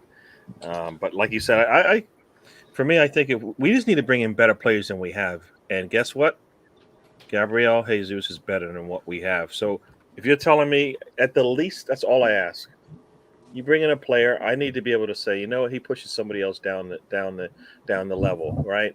Down the ranking in the team, right? And I think Gabriel Jesus does that. There's the 20 goal a season striker thing for me isn't even a real thing anymore. I mean, if we were continue to progress like we have, we should have at least, based on what we did this year, we should have at least 6 players in double figures in goal contributions. No, we're doing that now, and most of us don't think we're doing good at all. I think we'd use Jesus as a winger instead of a striker anyway. Whatever, but he's better than what we got. So I'm going to take better until because we can't get the best players. So forget about it. We're not getting a Haaland. We're not getting a Lewandowski, right? To be fair, those players. Yeah. To be fair, we can get better than Jesus with European football. We can. Yeah, and he plays well over Easter anyway. Let me just put it. Let me just put it in this terms, like. Yeah, he fucking hates crosses as well. The problem with that Jesus is that, like, he's not been lighting it up at City. Well, if he can't light it up at City, right, under the best manager in the world, like, arguably, like, then what's the point? How's he going to do it with Arteta, who's been struggled to get Aubameyang playing, Eddie Nketiah playing, Balogun playing, Lacazette playing? He's always got these strikers that struggled to play under Arteta, and you're trying to bring in a guy who's struggled to play under Pep. Right? It doesn't make sense. It actually makes no sense. But apparently, right, I'm just gonna love this. Like, in terms of all these Arteta in that have made this stupid song, right, as well, that they've kept singing, right? Typical. How they look now.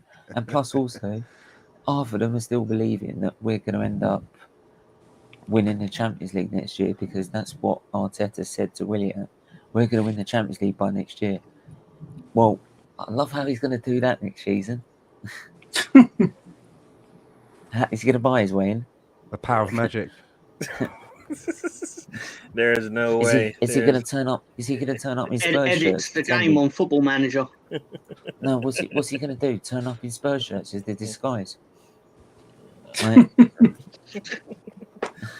Yeah, I don't know what. I mean, that was that was probably big melt, talk. wouldn't it? That was big talk from a little man. I mean, talking about winning Champions League when your team hasn't even been in the Champions League, that you're taking over barely the Europa League failure. Look, right? this is how bad some of these idiots are. Some of these idiots even said that if Arteta had the '98 side, he'd win the Champions League. This is how off their head they are. Oh. And can you see why we've got a major frigging, like, standards problem at this club? If the fans don't demand high standards, what's the motivation for the board and the owners to get the high standards? All they have to do is make the fans happy. So if the fans are happy with what they're seeing right now, What motivation is there to actually demand more and get Yes, the highest standards none. that we used to have? None. There should be no There you Arsenal fan at the game. There should be. I mean, Nah, you got to start. Like you said, you got to start holding this team to a standard. I mean, the T-shirt, the retro kits. We know Ian Wright's coming out with a new shirt tomorrow. We know we're going to get the retro kit range. They'll will out whoever they can find to sell us the company line. They'll put a couple of posts back on the pitch, working hard. Something. And enough is enough. do you know That's why what they're I'm doing? not driving 6 hours to go down to Orlando to watch that game. I'm not going to do it. Yeah. I'm not putting one nickel into this team until there's some drastic change around here, because all you're doing is feeding the beast. Matt, do you know what's also like the major problem with it is that like fans will go to that game, and do you know what would be funny about it? That freaking song that they come out with, like they'll change the lyrics to the Europa League and say, well, it was originally for the Europa League anyway. We just thought, like, it was originally just because we knew we were going to get Europa League, right? So that's why we made it. Like, we just put the Champions League just in case we made a Champions League. But it was originally for the Europa League, like, or some sort of rarity like that. It's complete bullshit. Like, honestly, half of these fans are absolute they drive me up the fucking wall. Like, half of them literally do. But here's the thing, though, right? Maybe there's another half of fans that are saying the same thing about the half of fans that are saying that half of fans drive me up the wall. Oh Because yeah. I'm listening to what you're saying, and I just think to myself, well, we finished 8th the last 2 seasons with no Europe. We've had money invested into the club, and for me, maybe my expectations are low. I felt that, because of the sacrifices that we made. When I say sacrifices, that's decisions that we made with players like Mesut Ozil and Aubameyang, which as painful as they were, I felt they were decisions that were made for the greater good. And even if it backfires and we don't get into the Champions League, I'm still not going to look back and wag my finger and say, well, if you still had Aubameyang, it was a bad influence. But I always had to go. But I always felt that Europa League was the bare minimum and everything else is a bonus. And we have achieved that. And as I said earlier, the only thing that I'm really pissed off about is that we're going to miss out, and it's going to be to Tottenham. But I do think it's improvement. I don't understand how anyone can say that there hasn't been improvement, and it has to be done in increments. Well, what we can hope for is that next season we do get higher than where we are this season, and we're in the Champions League and we earn it.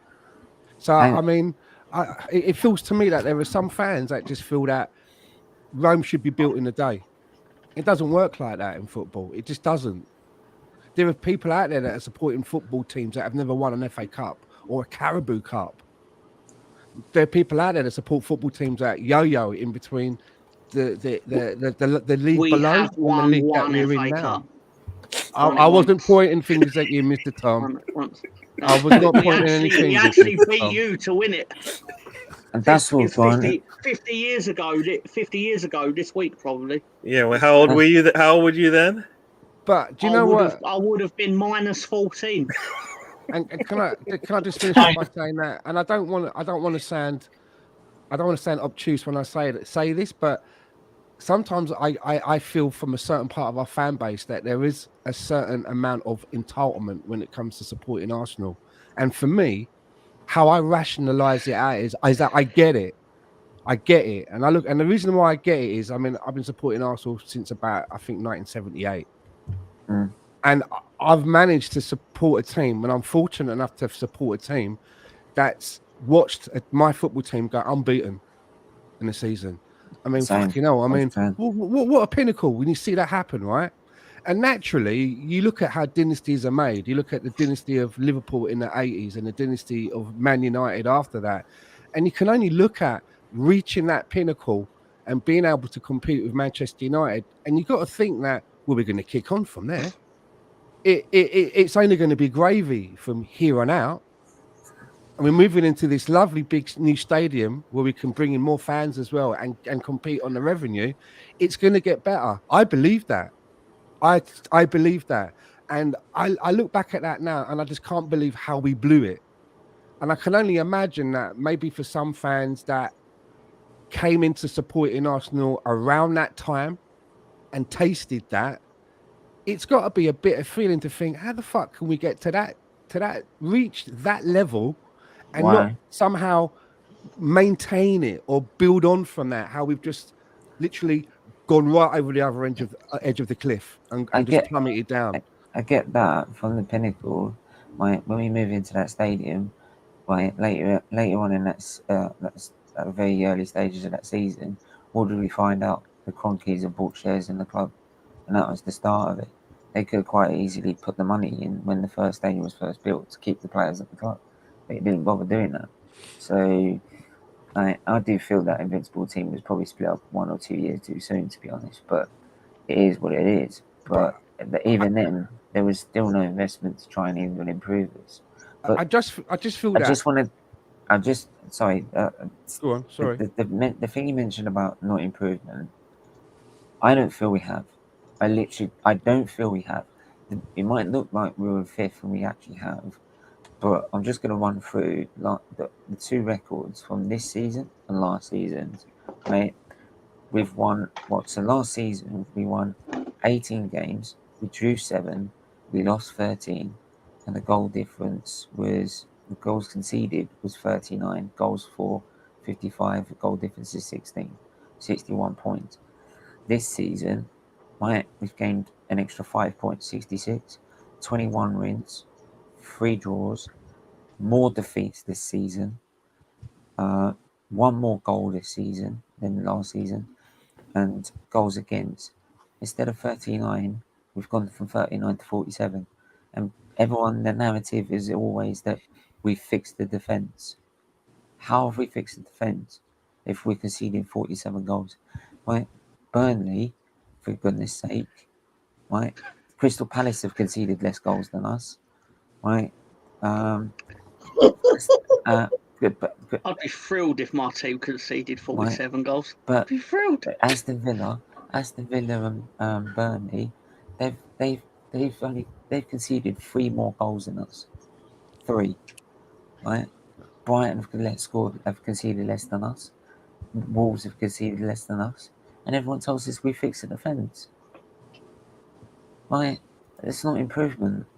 And we spent 90 million on it. But That's not what I hear for the amount of money we spent. For the amount of money we spent, Isn't most of that 2 matches though?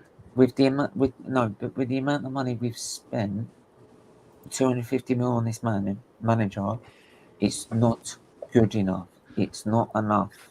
But it's not about money, right? It's not about money spent. And again, I'm not saying this to have a pop, but I hear a sense of entitlement there. And the way that Mr. Tom chuckled and said, I wish we would only concede that amount of goals, again, for me, puts that into perspective of when you look outside of the Arsenal bubble, what the landscape of it really is.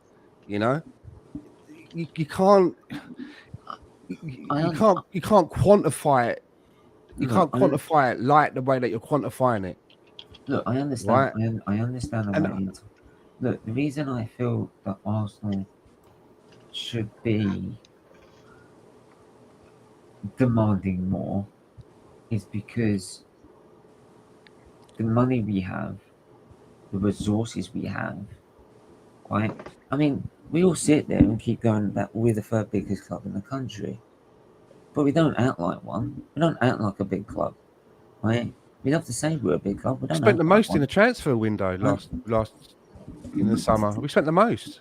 Yeah, and 3 of those signings have worked out. Let's say 3 of those signings have worked out, 3 of them haven't. So that's not what everyone was saying when we first bought them.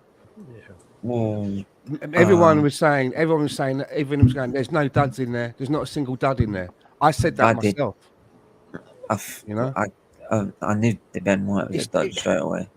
The thing is that we don't have enough to complement what we bought. That's what I think the problem is.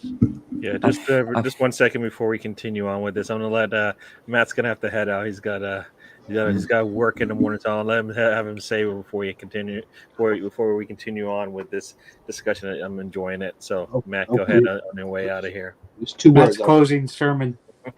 Two words. Arteta out, man. Ladies and gentlemen, y'all have a great night. We'll see I y'all. guess we just got an amen. I was hoping for another Sorry. Yeah, no, we're not getting more. We all sermoned out now, man. All right, thank you for amen, Matt. Listening I to y'all. just followed you on Twitter as well.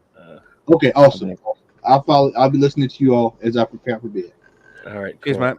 Good night, everybody. All right, good night. All Yeah. right, thank you for joining. All Can I right, just so say one thing before they All right. go toe to toe? Again, can I just say one thing? Because you know I get these thoughts in my head and I have to get them out, partly because they amuse me. But anyway, I was sitting Just there. say it and I was already. You hearing- know Gary's not like you say it. Shut your mouth, Tony. Shut your southern mouth. Shut your mouth. I'm sitting here and I'm just like, I'm hearing Stan go, I saw the Invincibles. And I saw my team go unbeaten for a whole season. And I sat there thinking, I saw my team go unbeaten for 4 months. And then we came back from the pandemic and we lost to Cardiff. But, you know, perspective. Sorry, I just had to. We did win 5 games, but then 3 months off, see, and then Cardiff. It's a They beat us curse in a way. decisively as well. It's a curse in a way going unbeaten. It's one of the biggest accolades you can have, and I'm really proud that Arsenal did that. But in a way, it's a curse. And every time that we lose a season, I always look back and think, where did it all go so wrong? I mean, the closest we came was the season when Leicester won the league that year, and that was probably our biggest chance to try and get a foothold in again. All the other big teams were falling away. It was all set up for us, and we just didn't have that little bit that you need to get across the line. Do you know what happened? That's more. Do you know what's happened? Do you know what happened that season? That's happened this season, and it's why we've bottled it. Why? We didn't spend in January. We could have, if we didn't even have to spend any money. One Alden could have been available on a loan for 6 months, 12 months, 18 months. Right? Did he want to come? It's a difference in not spending. There's a difference in not spending money and not having the player agree to want to come. It's not like Arsenal said, we're not looking at anyone. We're not doing anything. Ramirez would have came. There's plenty of players. Can I ask you both a quick? Ramirez would come never have came. He would never have come. I don't know why I keep hearing this man's name. As soon as Newcastle wanted him, that's where he was going. Because they know he knows they've got the money and they need to get bodies in. And they were going to pay well over the odds to get him. Exactly. And that's always what happens when you have a club, right, that's coming out of the doldrums and they've got money. Look at Man City with the Robinho. Well over the odds, but you have to then, other players would go, oh, they've got Robinho there. Maybe I should take a look. You got to get in them star attractions first and you pay over the odds. And that's why Bruno Gummy Bears went to Newcastle. No, so can I ask you both a question? Sorry, Stephen. I'll ask you both a question. I asked Tony and Gary this question last week. Who would you realistically, not who you want, but realistically, who could you have got in January that would have helped you achieve the aim? Not like obviously, don't say like Ronaldo or like someone you Arsenal realistically could have got over the line. Who would you have got? Ronaldo online. For 6 months. A leader, a striker of some kind, a competent striker that could maybe won us a couple of the game. We should have been going into today's game with an extra 6 points in the bag from somewhere. And I'm being generous. That's only 2 games. 2 wins from somewhere. We should have had that. Maybe there's a striker out there that might have won us a chipped in with a winning goal, right, and got us over the line. And I think we've missed that. Do you know what I say? The reason I say Ronaldo is, first of all, he's a leader, which we could have done with tonight. It's a big game. It's at St James's Park. The fans are all united around the club again.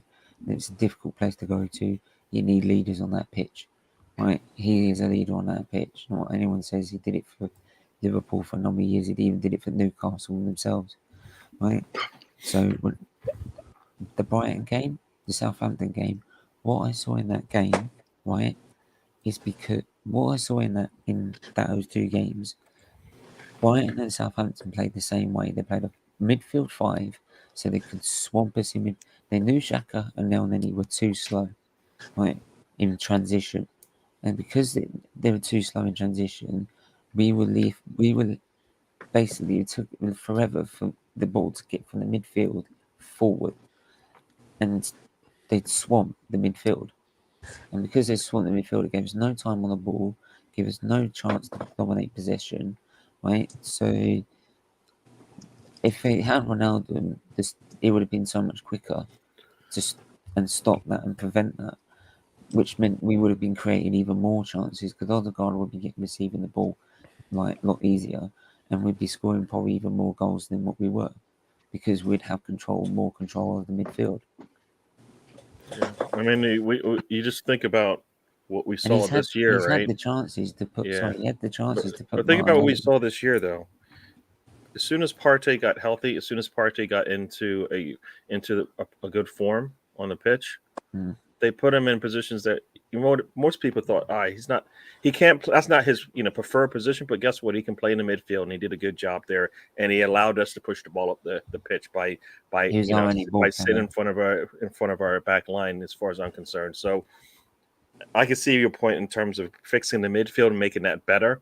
And not even having to worry about a striker because we're getting goals, right? We're getting opportunities. We just need more of them, and that's So I think to some degree we have fixed the back line. We don't have depth there, right?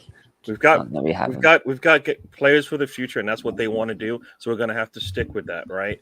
A lot of this stuff isn't what most people would want. They would want us to have a solid back line with senior players. They're not coming, right? They're not coming. So they went the next step and they said, you know what, we're going to get players with potential.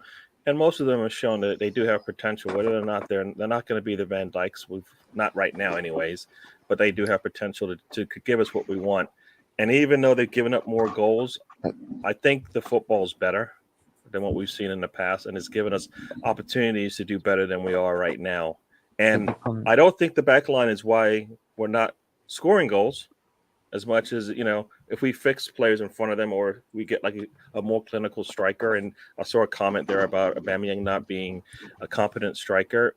He went months without scoring. I don't know. At some point, it's not working in the system you got. So Arteta decided it's got to change, but he didn't fix it. Can I answer that about what Mark said? I mean, he is a competent striker, but for whatever reason, he no longer wanted to be a competent striker for us. So he was on his way out. We needed to be bringing in a striker that was, when I say competent, I'm talking about this striker coming in is now on his journey into a new club and he's excited about it and he wants to come in and make a note. Yeah, he's hungry, wants to make a name for himself. Look at Aubameyang. He went over to Barcelona, his dream club. It started off well there, but it's now the goals are dwindling.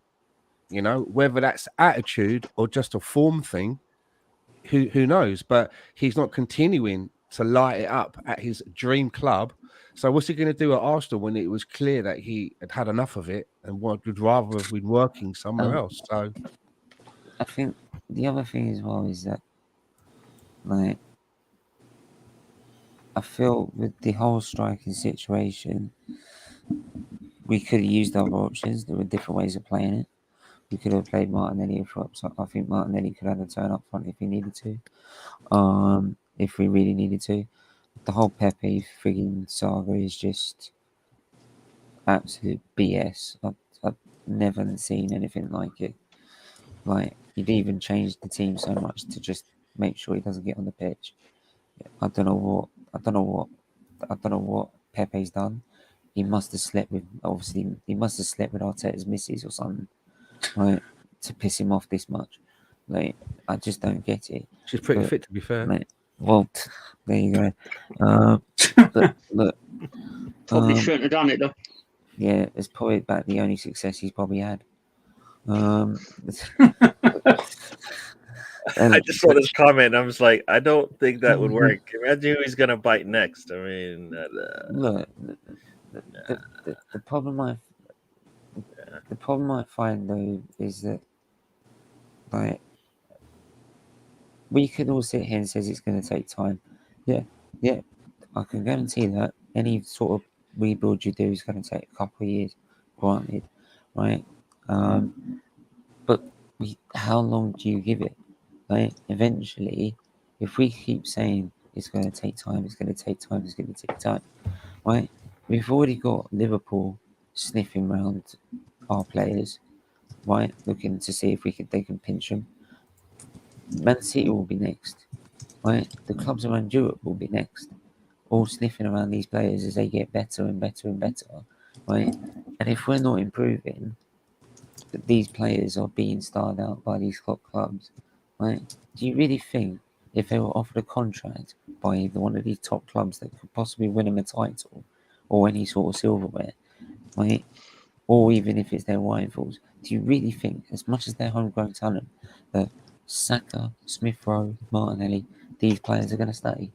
No. So a few minutes just ago, go. we'd spent the money not very well. Now our players are good, and everybody's sniffing around them.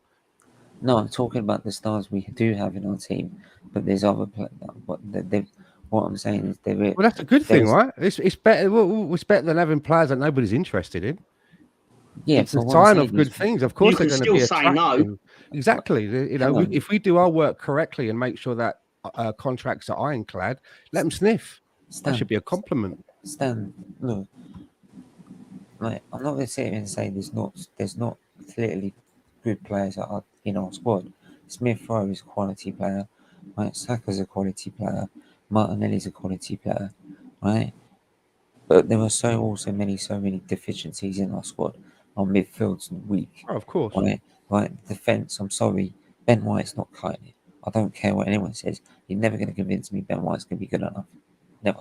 You're not going to convince me. Tavares is not good enough. Sorry. Maybe he needs a loan spell. I don't know, but he's not good enough. Lokonga needs a loan spell. He's not good enough at the minute, right? And Ketia, he needs to go.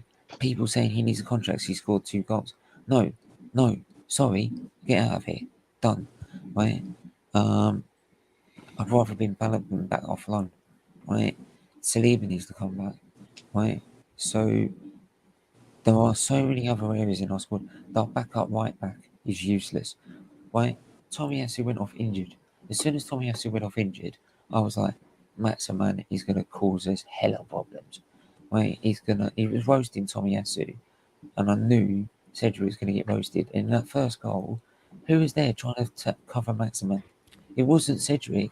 He was too busy off down the other and trying to attack, right? But this It is the was thing, that though, minute. right? Our backup fullbacks, which aren't good enough, are being forced to play more minutes because the fullbacks that we have, as good as they are, we're not able to use them as often as we should.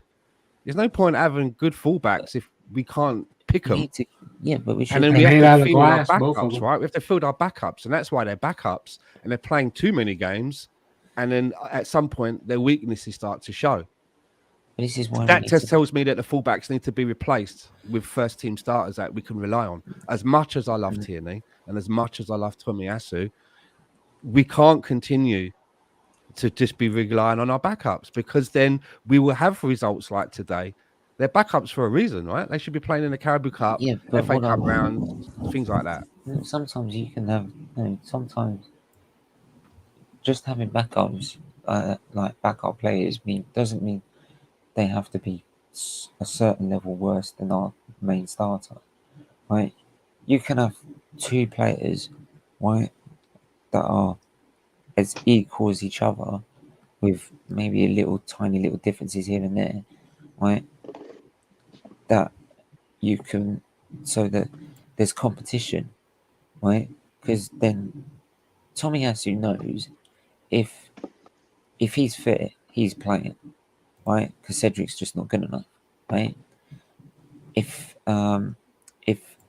same with Tavares, if Tierney's fit, he knows he's playing because Tavares ain't good enough, right? Same with our midfield. We've got no midfielders, so we know Xhaka and Elneny are going to pretty much start every week, because unless Partey's back to full fitness, right? So, like, sometimes it's better to have not just backups that are a certain level worse. You have 2 defenders that are just as good as each other, right? so they create competition between each other. But then between the pair of them, they end up outperforming themselves in order to try and make sure they stay on the team sheet. I agree with that, but you're talking about a team that's far ahead of where Arsenal are at the moment. In the same token, when we were talking about spending, what was it, upward of 70 million euros on Vlahovic, I was really like, is that we're not there yet? We're not in a place to be spending that kind of money on one player right now. We've made that mistake with Pepe. So I get what you're saying, and you're right. And when you start getting into the realms of a Liverpool and Man City and maybe some other teams, you get to that spot, but we're not there yet. We're not Yeah. there to have two think- players for every position who are as good as each other fighting over it. We're just not. No, I think That's what we're working. Yeah, I'm gonna. Hang on, though. I do Yeah, I think- was gonna say before I'm gonna let you have your say, but we are Yeah. coming close to 2 hours, so we're gonna continue for a little bit on this topic, and then we're gonna head out of here. But for me, you guys, from everything you're saying, for me, if you can go out and you can find the players that we have found right now, the ones that are starters for us right now, like we know Tomiyasu when healthy is a starter, right? Ben White will suffice. Ramsdale, good one. No, Erdegaard, he we got a little test run with him, and Gary, Ben he's White will got not some. suffice. He's got some potential, right? We're not going to get the best players. It's just not. That's the realism. That's the realism we have to come to. We are not going to go out there and Gary, get the why is players that? no, Why is because that? we have so many holes. We need 20 players. We need 20 players. You've doubled it. You went from 10 to 20, Greg. No. He snuck No, we that need in, man. No. We need a squad. That's what of 20. happens when you lose to Newcastle. Listen. We have Sorry, 10, we sorry. have 10 to 11 players, but we need to have about 20 players that we can rotate in and out the squad. That I always say this: Arteta needs to look at his bench and not question anybody on there. Right now, he looks at his bench. He only has really one player that he really trusts.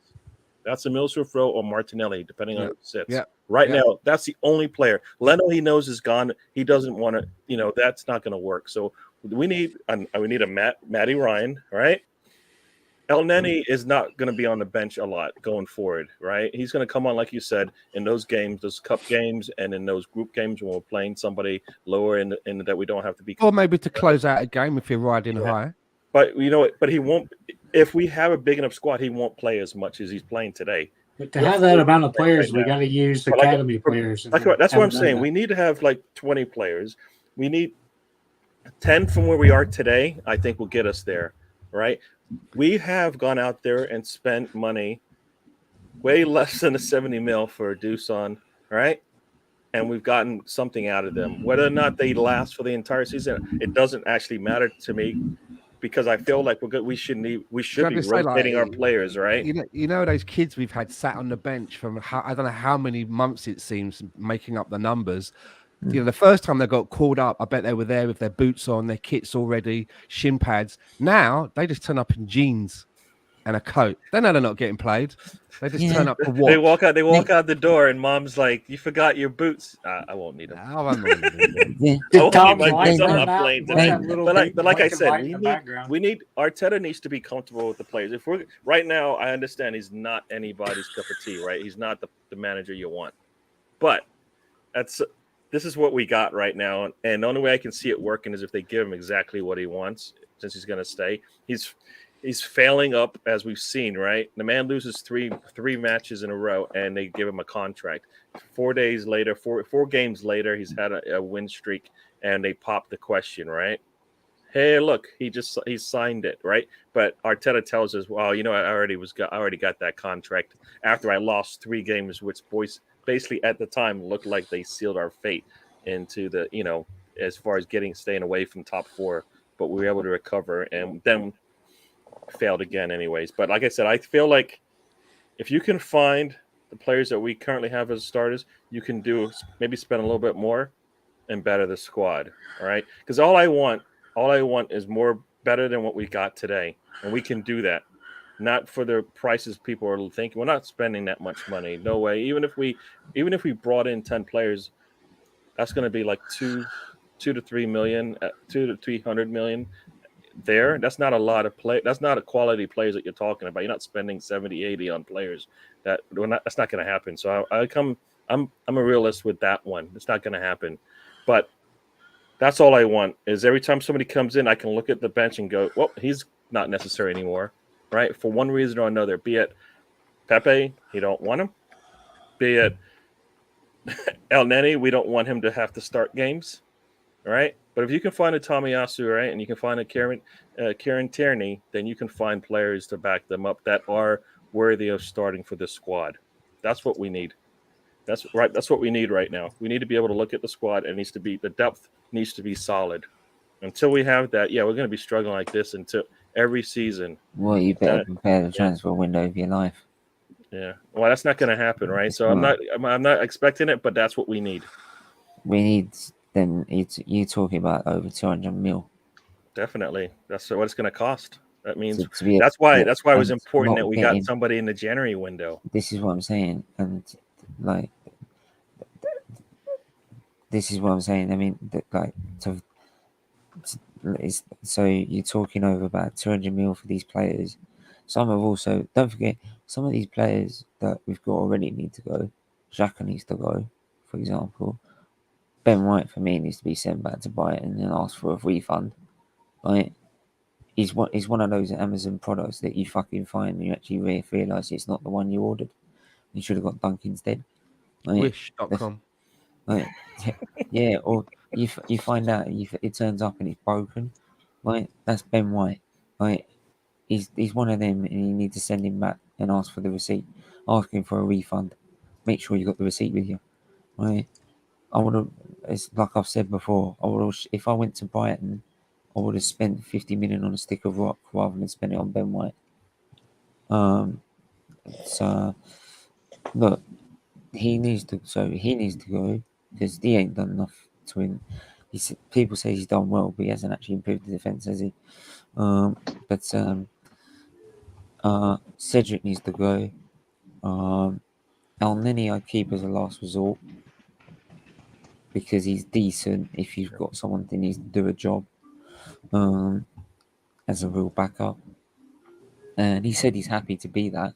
So if he's happy to be that, you don't get many players that are happy to just do that. So if he's happy doing that, then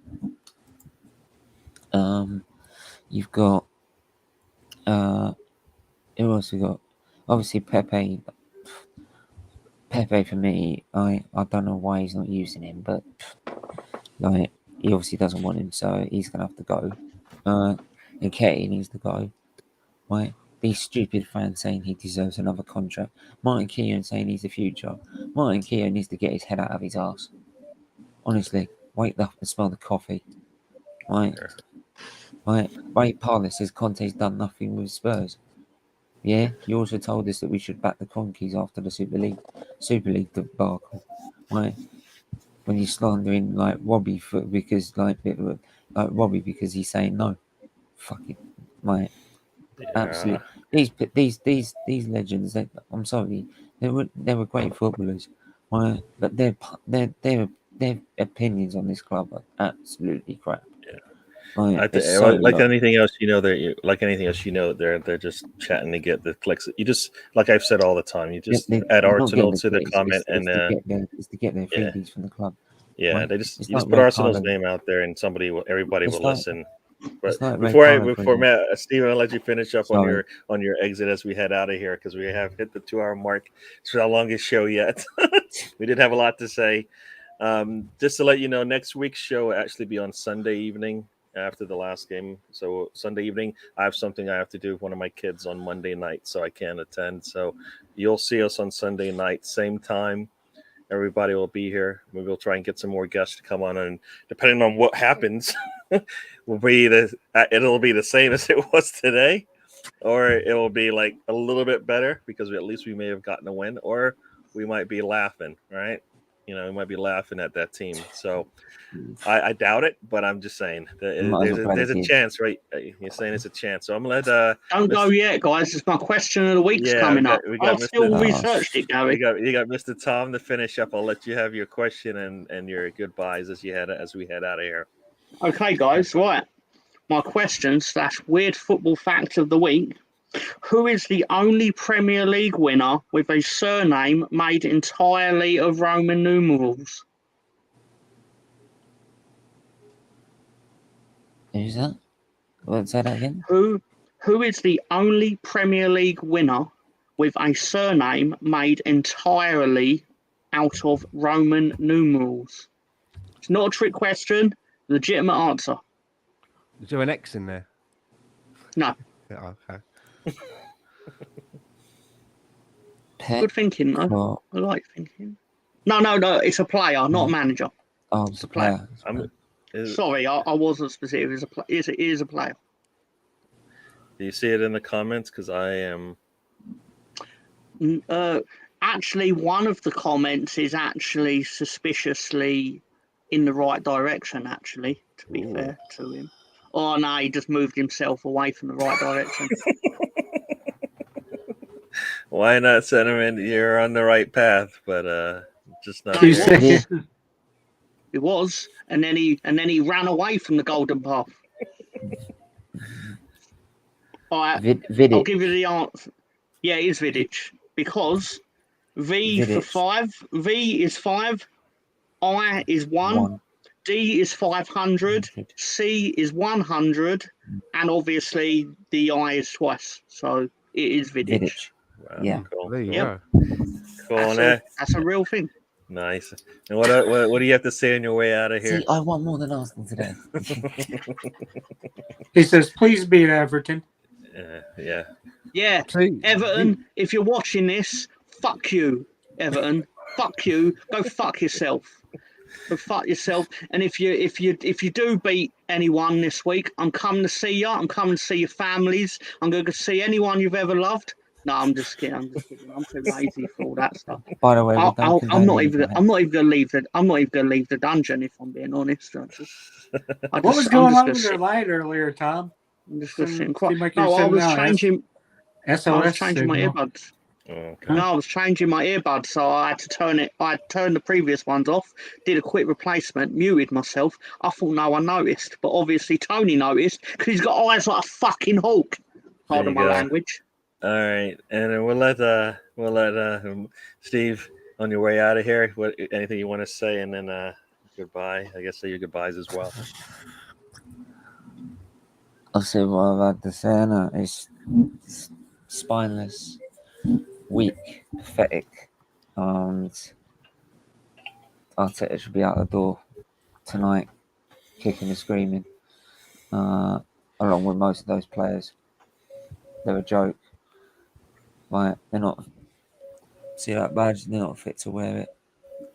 Actually, that's not the real badge. Look, the proper badge, like the real one, not this frigging commercial crap. Right? Yeah, they're not fit to wear that.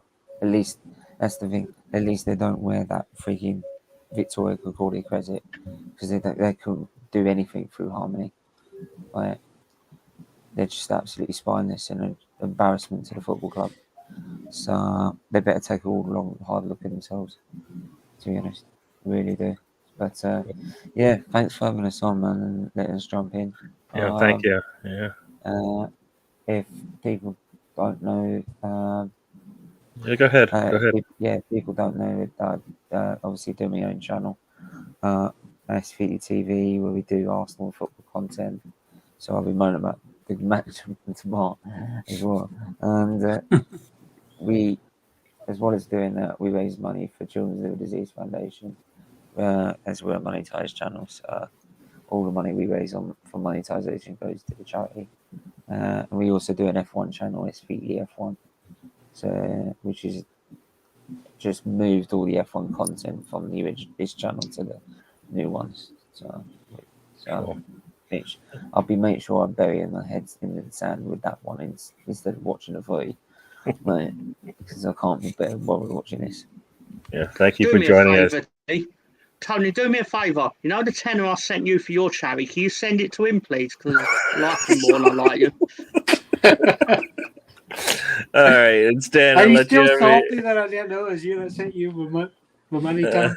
Oh man. Yes. There's a membership scheme as well. You Tom can join expected me to know who Thomas Ross was.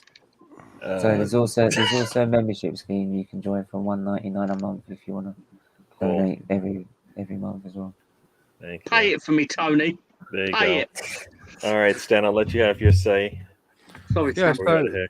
my last word is, as much as I was never a fan of Mesut Ozil's, I never went into a game hoping that he would have a terrible game and that he wouldn't score or create a chance.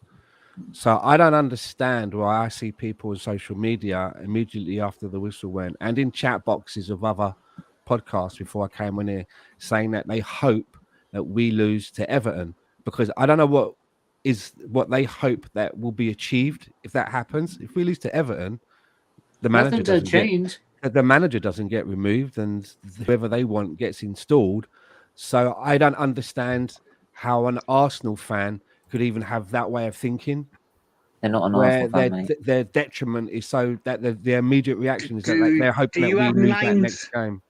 Do you have names and addresses of these individuals that want Everton to get a result on Sunday?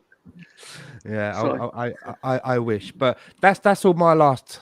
That's what my last word is. You know, as much as I disliked Mesut Ozil, I never went into games praying that he would have a stinker, because it would the overall impact would be at a detriment to Arsenal. And for me, that's the overarching picture, and it always will be. It hear you. should be I the hear you. dominant factor. Cool. And Tony, I'll let you have your say before I have mine, and we'll head out of here. Today I seen a team with no spine. I've seen more spine in a jellyfish than we've had. Hopefully this summer we go do the business we needed. We didn't do it in January like we should have. We let players go that could have helped us now. But we shit the bed. We move on. Got to hope for better. Like Stan, I don't care how much I hate a player, dislike a player, or a manager or whatever. I always root for a win. They're not true Arsenal fans that do that. And besides that, everybody take care of your health. There's a lot more than football. I know it all gets us stressed and worked up more than it should. Just go out, enjoy a walk your dog, do whatever you enjoy doing, and just have a good time. Cool. Once again, thank you everybody for joining us. Thank you, Tony. I know we had Matt on earlier. Stan, Mr. Tom, and Steven, thank you for joining us tonight. Enjoyed having you on.